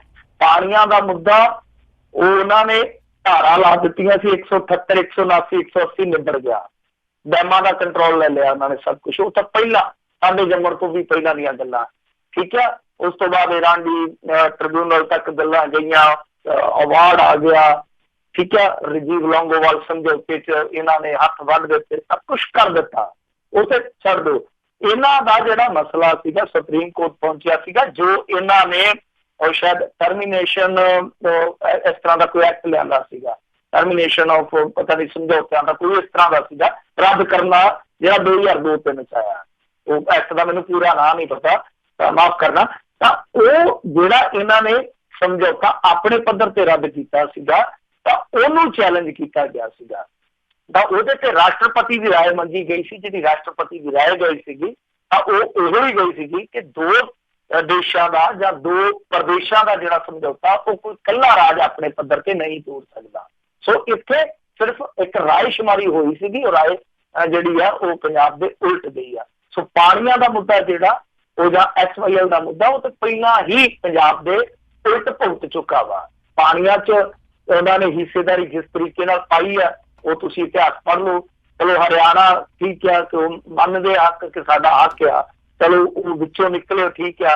ਰਾਜਸਥਾਨ ਨੂੰ ਪਾਣੀ ਜਿੱਦਾਂ ਨਹਿਰ ਕੱਢ ਕੇ ਦਿੱਤੀ ਗਈ ਆ, ਰਾਇਪੇਰੀਅਨ ਵੈਸੇ ਕਾਨੂੰਨ ਨਹੀਂ, ਕੋਈ ਇੱਕ ਰਾਇਪੇਰੀਅਨ ਇੱਕ ਸਿਧਾਂਤ ਆ, ਪਰ ਜਿੱਦਾਂ ਰਾਜਸਥਾਨ ਨੂੰ ਨਹਿਰ ਕੱਢ ਕੇ ਦਿੱਤੀ ਗਈ ਆ, ਰਾਇਪੇਰੀਅਨ ਸਿਧਾਂਤ ਇਹ ਕਹਿੰਦਾ ਕਿ ਦਰਿਆ ਜੇ ਤੁਹਾਡੇ ਕੋਲ ਵੱਗਦਾ ਜਾਂ ਜਿਹੜੇ ਹੋਰ ਰਾਜ ਦੇ ਵਿੱਚ ਉਹ ਕੰਢਾ ਜਿੰਨਾ ਕੁ ਜਾਂਦਾ ਉਸ ਹਿਸਾਬ ਨਾਲ ਤੁਸੀਂ ਪਾਣੀ ਵੰਡ ਸਕਦੇ ਹੋ ਜਾਂ ਤੁਹਾਡੀ ਮਾਲਕੀਅਤ ਹੋ ਸਕਦੀ ਹੈ। ਪਰ ਜਿੱਥੋਂ ਤੁਸੀਂ ਨਹਿਰ ਕੱਢ ਕੇ ਅੱਗੇ ਲੈ ਕੇ ਜਾਂਦੇ ਹੋ ਦਰਿਆ 'ਚ, ਤਾਂ ਫਿਰ ਰਾਇਪੇਰੀਅਨ ਸਿਧਾਂਤ ਜਿਹੜਾ ਉਸ ਸਟੇਟ ਤੇ ਲਾਗੂ ਨਹੀਂ ਹੁੰਦਾ, ਉਹਨੂੰ ਰਾਇਲਟੀ ਦੇਣੀ ਪਊਗੀ। ਤਾਂ ਰਾਜਸਥਾਨ ਨੂੰ ਸਾਡਾ ਅੱਧਾ ਦਰਿਆ ਤੁਰਿਆ ਜਾਂਦਾ, ਦਰਿਆ ਪੂਰਾ ਹੀ ਤੁਰਿਆ ਜਾਂਦਾ, ਉਸ ਪਾਣੀ ਦੀ ਕੋਈ ਗੱਲ ਨਹੀਂ ਕਰ ਰਿਹਾ। ਚਲੋ ਹਰਿਆਣੇ ਦੇ ਨਾਲ ਜਿਹੜਾ ਰੇੜਕਾ ਸੋ ਹੈ, ਕੈਪਟਨ ਅਮਰਿੰਦਰ ਸਿੰਘ ਹੋਰੀ ਉਹਦੀ ਕਿਉਂ ਨਹੀਂ ਗੱਲ ਕਰਦੇ, ਮੇਰੀ ਸਮਝ ਤੋਂ ਪਰੇ ਆ ਕਿ ਠੀਕ ਆ ਤੁਸੀਂ ਇੱਧਰੋਂ ਮੰਨ ਲਿਆ ਕਿ ਚਲੋ ਜਿਹੜਾ ਇਹ ਕਿਉਂਕਿ ਰਾਇਪੇਰੀਅਨ ਸਿਧਾਂਤ ਦੇ ਮੁਤਾਬਕ ਨਹੀਂ ਸੀ ਆਇਆ, ਇਹ ਇੰਡਸ ਬੇਸਨ ਦੇ ਹਿਸਾਬ ਦੇ ਨਾਲ ਆਇਆ ਸੀਗਾ, ਜਿੰਨੀ ਕੁ ਮੈਨੂੰ ਜਾਣਕਾਰੀ ਆ ਇੰਡਸ ਬੇਸਨ ਦੇ ਹਿਸਾਬ ਨਾਲ। ਪਰ ਜਿਹੜਾ ਰਾਜਸਥਾਨ ਨੂੰ ਪਾਣੀ ਜਾ ਰਿਹਾ ਉਹ ਕਿਹੜੇ ਰਾਹ 'ਚ ਜਾ ਰਿਹਾ ਇਹ ਨਹੀਂ ਪੁੱਛਦੇ, ਇਹਦਾ ਮੁੱਦਾ ਹੀ ਨਹੀਂ ਚੁੱਕਦੇ। ਜੀ ਜੀ ਜੀ ਅਗਲੇ ਕਾਲਰ ਨੇ ਰੂਬੀ ਜੀ। ਸਤਿ ਸ਼੍ਰੀ ਅਕਾਲ ਜੀ। ਸਤਿ ਸ਼੍ਰੀ ਅਕਾਲ ਸਾਰਿਆਂ ਨੂੰ, ਮਿੰਟੂ ਗੁਰਸਰੀਆ ਜੀ ਨੂੰ ਵੀ ਮੇਰਾ ਕੁਐਸਚਨ ਹੈ। ਹੁਣ ਆ ਗਈ ਪਹਿਲਾਂ ਤੇ ਨਵਜੋਤ ਸਿੰਘ ਸਿੱਧੂ ਕਿੱਥੇ ਚਲੇ ਗਏ ਆ? You know he is the ਚੰਗਾ ਪਰਸਨ ਹੈ ਜਿਹੜਾ ਬੰਦਾ ਲੀਡ ਕਰ ਸਕਦਾ ਪੰਜਾਬ ਨੂੰ, ਮੈਨੂੰ ਲੱਗਦਾ ਆ। ਤੇ ਦੂਸਰਾ ਮੈਨੂੰ ਇਹ ਲੱਗਦਾ ਕਿ ਅਸੀਂ ਸਾਰੇ ਐਜ਼ ਏ ਮੀਡੀਆ ਜਾਂ ਜਿਹੜੇ ਵੀ ਪੱਤਰਕਾਰ ਆ, ਅਗਰ ਉਹਨਾਂ ਦੀਆਂ ਪੋਜ਼ੀਟਿਵ ਚੀਜ਼ਾਂ ਸਿੱਧੂ ਦੀਆਂ ਹਾਈਲਾਈਟ ਕਰਕੇ ਉਹਨਾਂ ਨੂੰ ਅਗਰ ਕੋਈ ਪੋਜੀਸ਼ਨ ਮਿਲਦੀ ਹੈ, ਜ਼ੋਰ ਪੈਂਦਾ ਹੈ, ਤੇ ਅਸੀਂ ਲੋਕ ਕਿਉਂ ਨਹੀਂ ਉਹ ਕਰਦੇ? ਥੈਂਕ ਯੂ ਜੀ ਜੀ। ਦੇਖੋ ਮੀਡੀਆ ਜੇ ਏਦਾਂ ਇੱਕ ਪਾਸੇ ਝੁਕਾਵਾਦੀ ਹੋ ਜਾਊਗਾ, ਮੇਰੀ ਗੱਲ ਸੁਣੋ ਬੀਬੀ ਜੀ, ਜੇ ਮੰਨ ਲਓ ਕੱਲ ਨੂੰ ਨਵਜੋਤ ਸਿੱਧੂ ਕੋਈ ਗਲਤੀ ਕਰ ਦਿੰਦਾ ਤੇ ਫਿਰ ਮੀਡੀਆ ਜਵਾਬ ਕਿਹਨੂੰ ਦੇਊ, ਮੂੰਹ ਕਿਹਨੂੰ ਵਿਖਾਊ? ਮੰਨ ਲਓ ਕੋਈ ਘਪਲਾ ਕਲੇਸ਼ ਨਿਕਲ ਆਉਂਦਾ ਕੱਲ ਨੂੰ ਜਾ ਕੇ, ਇਹਦੀ ਗਰੰਟੀ ਕੌਣ ਚੁੱਕੂਗਾ? ਤੁਸੀਂ ਸਿੱਧੇ ਤੌਰ ਤੇ ਇੱਕ ਤਰ੍ਹਾਂ ਨਾਲ ਕਹਿ ਰਹੇ ਹੋ ਕਿ ਬਾਅਦ ਹੋ ਜਾਓ, ਇੱਕ ਪਾਸੇ ਖੜ ਜਾਓ, ਮਤਲਬ ਕਿ ਚਾਹੇ ਨੈਗੇਟਿਵ ਚਾਹੇ ਪੋਜ਼ਿਟਿਵ। ਕੱਲ ਨੂੰ ਕੋਈ ਹੋਣੀ ਵਾਪਰ ਜਾਂਦੀ ਹੈ, ਉਸ ਸੂਰਤ ਦੇ ਵਿੱਚ ਕੌਣ ਪੱਤਰਕਾਰ ਜਵਾਬ ਦੇਊਗਾ ਲੋਕਾਂ ਨੂੰ? ਤੇ ਤੂੰ ਤੇ ਕਹਿੰਦਾ ਹੈ ਕਿ ਨਵਜੋਤ ਸਿੱਧੂ ਤੇ ਦੇਵਤਾ ਆ ਚੱਕ, ਫਿਰ ਉੱਥੇ ਕਹਾਣੀ ਖਰਾਬ ਹੋ ਜਾਊਗੀ। ਮੇਰੇ ਖਿਆਲ ਦੇ ਨਾਲ ਇਹ ਲੋਕਾਂ ਤੇ ਛੱਡ ਦੇਣਾ ਚਾਹੀਦਾ। ਪੱਤਰਕਾਰ ਤਾਂ ਇਹ ਨਹੀਂ ਹੈ ਕਿ ਤੁਸੀਂ ਪਰਸੈਪਸ਼ਨ ਕਰੋ ਅਗਲੇ ਦੇ ਮਨ 'ਚ, ਨਹੀਂ, ਤੁਸੀਂ ਨੈਗੇਟਿਵ ਚੀਜ਼ ਪੋਜ਼ਿਟਿਵ ਚੀਜ਼ ਉਹਨਾਂ ਦੇ ਦਰਮਿਆਨ ਰੱਖੋ, ਨਿਰਪੱਖ ਢੰਗ ਦੇ ਨਾਲ ਲੋਕਾਂ ਨੂੰ ਰਾਏ ਬਣਾਉਣ ਦਿਓ, ਲੋਕਾਂ ਨੂੰ ਆਪਣੀ ਪਰਸੈਪਸ਼ਨ ਬਣਾਉਣ ਦਿਓ ਕਿ ਉਹ ਕੀ ਸੋਚਦੇ ਆ। ਸਿੱਧੂ ਨੂੰ ਸਵਾਲ ਬਹੁਤ ਸਾਰੇ ਕੀਤੇ ਜਾ ਸਕਦੇ ਆ। ਤੁਸੀਂ ਸਿੱਧੂ ਦੇ ਪ੍ਰੋਜੈਕਟਾਂ ਦੀ ਕਿਤੇ ਜਾਣਕਾਰੀ ਲਓ ਤੇ ਜਿਹੜੇ ਨਵਜੋਤ ਸਿੰਘ ਸਿੱਧੂ ਦੇ ਕਾਰਜਕਾਲ ਦੇ ਵਿੱਚ ਪ੍ਰੋਜੈਕਟ ਸੀਗੇ, ਮਤਲਬ 2.5 ਸਾਲਾਂ ਦੇ ਵਿੱਚ ਜਿਹੜੇ ਪ੍ਰੋਜੈਕਟ ਸੀਗੇ ਦੇ ਉਹ ਕਿੰਨੇ ਨੇਪਰੇ ਚੜੇ ਆ, ਕਿੰਨੇ ਨੇਪਰੇ ਚੜੇ ਆ। ਨਵਜੋਤ ਸਿੰਘ ਸਿੱਧੂ ਦਾ ਰਿਪੋਰਟ ਕਾਰਡ ਮੰਗ ਲਓ, ਫਿਰ ਉਸ ਤੋਂ ਬਾਅਦ ਰਾਏ ਬਣਾਇਓ ਕਿ ਕਿੰਨੇ ਪ੍ਰੋਜੈਕਟ ਇਹਨਾਂ ਦੇ ਕਾਰਜਕਾਲ ਦੇ ਵਿੱਚ ਨੇਪਰੇ ਚੜੇ ਜਾਂ ਅੱਧੇ ਅਧੂਰੇ ਪਏ ਆ। ਤਾਂ ਫਿਰ ਦੂਸਰੀ ਚੀਜ਼ ਇਹ ਆ ਕਿ ਜੇ ਆਪਾਂ ਨੈਗੇਟਿਵ ਪੋਜ਼ਿਟਿਵ ਪੱਖ ਉਧੇੜੀਏ, ਬਹੁਤ ਚੀਜ਼ਾਂ ਹੁੰਦੀਆਂ। ਨਵਜੋਤ ਸਿੰਘ ਸਿੱਧੂ ਠੀਕ ਹੈ, ਵਧੀਆ ਬੁਲਾਰਾ, ਆਮ ਤੌਰ ਤੇ ਠੀਕ ਹੈ ਕੰਟਰੋਵਰਸ਼ਲ ਹੋ ਜਾਂਦਾ, ਪਰ ਮੈਂ ਸਮਝਦਾ ਕਿ ਇੱਕ ਪਾਸੜ ਨਹੀਂ ਹੋਣਾ ਚਾਹੀਦਾ। ਇੱਥੇ 2 ਕੌਂਸਲਾਂ ਦਾ ਇੱਕ ਈਓ ਸੀਗਾ, ਕਾਰਜ ਸਾਧਕ ਅਫਸਰ ਜਿਹਨੂੰ ਕਹਿੰਦੇ ਆ, ਇੱਕ ਅਮਰਗੜ੍ਹ ਸੀ, ਉਹਦੇ ਕੋਲ ਇੱਕ ਨਾਭਾ ਸੀ ਸ਼ਾਇਦ। ਉਹ ਬੰਦਾ ਅਸਤੀਫਾ ਦੇ ਕੇ ਗਿਆ ਤੇ ਉਹਨੇ ਅਸਤੀਫੇ 'ਚ ਪਤਾ ਕੀ ਲਿਖਿਆ? ਉਹਨੇ ਸਿੱਧੇ ਤੌਰ ਤੇ ਆਖਿਆ ਕਿ ਸਥਾਨਕ ਸਰਕਾਰਾਂ ਦੇ ਮੰਤਰੀ ਦਾ ਦਫ਼ਤਰ ਮੈਨੂੰ ਇੰਨਾ ਤੰਗ ਕਰ ਰਿਹਾ, ਇੰਨਾ ਤੰਗ ਕਰ ਰਿਹਾ। ਇਹਨੇ ਸਿੱਧੂ ਦੇ ਖਾਸ ਇੱਕ ਬੰਦੇ ਦਾ ਜ਼ਿਕਰ ਕੀਤਾ ਉਹਨੇ ਕਿ ਇੰਨਾ ਤੰਗ ਕੀਤਾ ਜਾ ਰਿਹਾ ਕਿ ਮੈਂ ਨੌਕਰੀ ਛੱਡ ਕੇ ਮੈਂ ਇੱਥੋਂ ਨਿਕਲ ਲੱਗਾ। ਤਾਂ ਕੋਈ ਬੰਦਾ ਆਪਣੀ ਨੌਕਰੀ ਕਦੋਂ ਛੱਡਦਾ, ਕਿਉਂ ਛੱਡਦਾ? ਸੋ ਬਹੁਤ ਸਾਰੇ ਪ੍ਰੋਜੈਕਟ ਆ, ਅੰਮ੍ਰਿਤਸਰ ਦੇ ਵਿੱਚ ਜਾ ਕੇ ਪੁੱਛੋਗੇ ਉਹ ਤੁਹਾਨੂੰ ਕੱਲੀ ਗੱਲ ਦੱਸ ਦੇਣਗੇ ਕਿ ਸੀਲ ਹੋਈਆਂ ਇਮਾਰਤਾਂ 'ਚ ਕਿੱਦਾਂ ਹੋਟਲ ਚੱਲੇ ਆ। ਸੋ ਮੇਰੀ ਬੇਨਤੀ ਆ ਕਿ ਆਪਾਂ ਨੂੰ ਇਸ ਤਰ੍ਹਾਂ ਇੱਕ ਮੀਡੀਆ ਪਰਸਨ ਦੇ ਤੌਰ ਤੇ ਇੱਕ ਪਾਸੜ ਨਹੀਂ ਹੋਣਾ ਚਾਹੀਦਾ। ਨਵਜੋਤ ਸਿੰਘ ਸਿੱਧੂ ਚੰਗਾ ਤਾਂ ਚੰਗਾ, ਜੇ ਕੁਝ ਗਲਤ ਕਰਦਾ ਤਾਂ ਉਹ ਵੀ ਚੀਜ਼ ਵਿੱਚ ਜਾਣੀ ਚਾਹੀਦੀ, ਲੋਕ ਆਪੇ ਰਾਏ ਬਣਾਉਣ। ਜੀ ਜੀ ਅਗਲੇ ਕਾਲਰ ਨੇ ਹਰਜੀਤ ਜੀ। ਸਤਿ ਸ਼੍ਰੀ ਅਕਾਲ ਜੀ। ਹਾਂਜੀ ਸਤਿ ਸ਼੍ਰੀ ਅਕਾਲ ਜੀ। ਸਤਿ ਸ਼੍ਰੀ ਅਕਾਲ ਮਿੰਟੂ ਜੀ। ਸਤਿ ਸ਼੍ਰੀ ਅਕਾਲ ਸਾਰਿਆਂ ਨੂੰ। ਸਤਿ ਸ਼੍ਰੀ ਅਕਾਲ ਜੀ। ਹਾਂਜੀ ਮਿੰਟੂ ਜੀ, ਜਿਹੜਾ ਬਿਜਲੀ ਦਾ ਬਿੱਲ ਜ਼ਿਆਦਾ ਹੋ ਰਿਹਾ ਪੰਜਾਬ ਦੇ ਵਿੱਚ, ਸਭ ਤੋਂ ਜ਼ਿਆਦਾ ਪੰਜਾਬ ਹੀ ਦੇ ਰਿਹਾ, ਇਹ ਸਾਰਿਆਂ ਨੂੰ ਪਤਾ।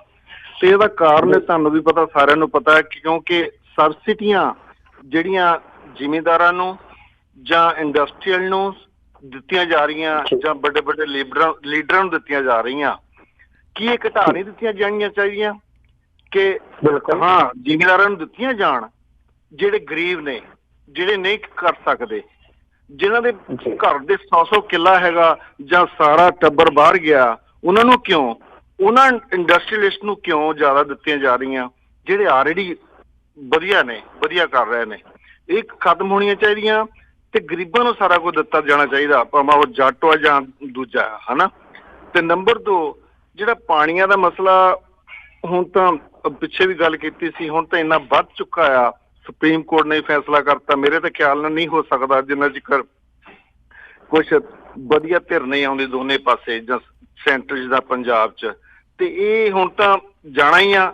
ਲੇਕਿਨ ਮੈਂ ਇਹ ਕਹਿੰਦਾ ਪੰਜਾਬੀਆਂ ਨੂੰ ਬੇਨਤੀ ਆ ਕਿ ਏਦਾਂ ਦਾ ਕੰਮ ਨਾ ਹੋਵੇ ਕਿ ਖੂਨ ਖਰਾਬਾ ਹੋਵੇ। ਮੇਰਾ ਤੇ ਇਹ ਸੁਜੈਸ਼ਨ ਆ। ਧੰਨਵਾਦ ਜੀ। ਜੀ ਨਹੀਂ, ਬਿਲਕੁਲ। ਦੇਖੋ, ਮੈਂ ਤੇ ਆਪ ਖੂਨ ਖਰਾਬੇ ਤੋਂ ਡਰਨ ਵਾਲਾ ਬੰਦਾ, ਕਮਜ਼ੋਰ ਜੇ ਦਿਲ ਦਾ ਬੰਦਾ ਵਾ, ਤੇ ਠੀਕ ਹੈ, ਪਰ ਹੱਕ ਵੀ ਨਹੀਂ ਨਾ ਆਪਾਂ ਆਪਣਾ ਮੰਗਣੋਂ ਛੱਡ ਸਕਦੇ। ਜੇ ਆਪਾਂ ਹੱਕ ਆਪਣਾ ਸ਼ਾਂਤਮਈ ਢੰਗ ਨਾਲ ਵੀ ਨਹੀਂ ਮੰਗ ਸਕਦੇ, ਜੇ ਸਾਡੇ ਘਰ ਦੇ ਵਿੱਚ ਡਾਕਾ ਪੈ ਗਿਆ ਤੇ ਅਸੀਂ ਉੱਠ ਕੇ ਇਹ ਵੀ ਨਹੀਂ ਕਹਿ ਸਕਦੇ ਕਿ ਸਾਡਾ ਘਰ ਲੁੱਟਿਆ ਗਿਆ, ਤਾਂ ਫਿਰ ਅਸੀਂ ਕੌਣ ਆ, ਅਸੀਂ ਕੀ ਆ? ਮੇਰੇ ਖਿਆਲ ਦੇ ਨਾਲ ਉਹ ਵੀ ਸਾਨੂੰ ਸੋਚਣਾ ਪਊਗਾ, ਵਿਚਾਰਨਾ ਪਊਗਾ। ਹਾਂ, ਇਹ ਨਹੀਂ ਹੈ ਕਿ ਅਸੀਂ ਡਾਕੂ ਨੂੰ ਮਾਰਨ ਲਈ ਡਾਕੂ ਬਣ ਜਾਈਏ ਪਿੱਛੇ। ਉਹਦੀ ਥਾਂ ਤੇ ਘੱਟੋ ਘੱਟ ਅਸੀਂ ਆਪਣੇ ਲਈ ਇਨਸਾਫ ਤੇ ਮੰਗ ਸਕਦੇ ਹਾਂ ਕਿ ਡਾਕੂ ਆਏ, ਦਿਨ ਦੀਵੀ ਸਾਨੂੰ ਲੁੱਟ ਕੇ ਚਲੇ ਗਏ, ਕਿੱਥੇ ਸੀ ਅਮਨ ਕਾਨੂੰਨ? ਜਾਂ ਫਲਾਣਾ ਡਾਕੂ ਆ ਕੇ ਸਾਨੂੰ ਲੁੱਟ ਕੇ ਚਲੇ ਗਿਆ, ਯਾਰ ਉਹਦਾ ਕੀ ਹੱਕ ਬਣਦਾ, ਸਾਨੂੰ ਦੱਸੋ ਤੇ ਸਹੀ ਜਰਾ। ਤਾਂ ਇਹ ਚੀਜ਼ਾਂ ਤੇ ਹੋਣੀਆਂ ਚਾਹੀਦੀਆਂ।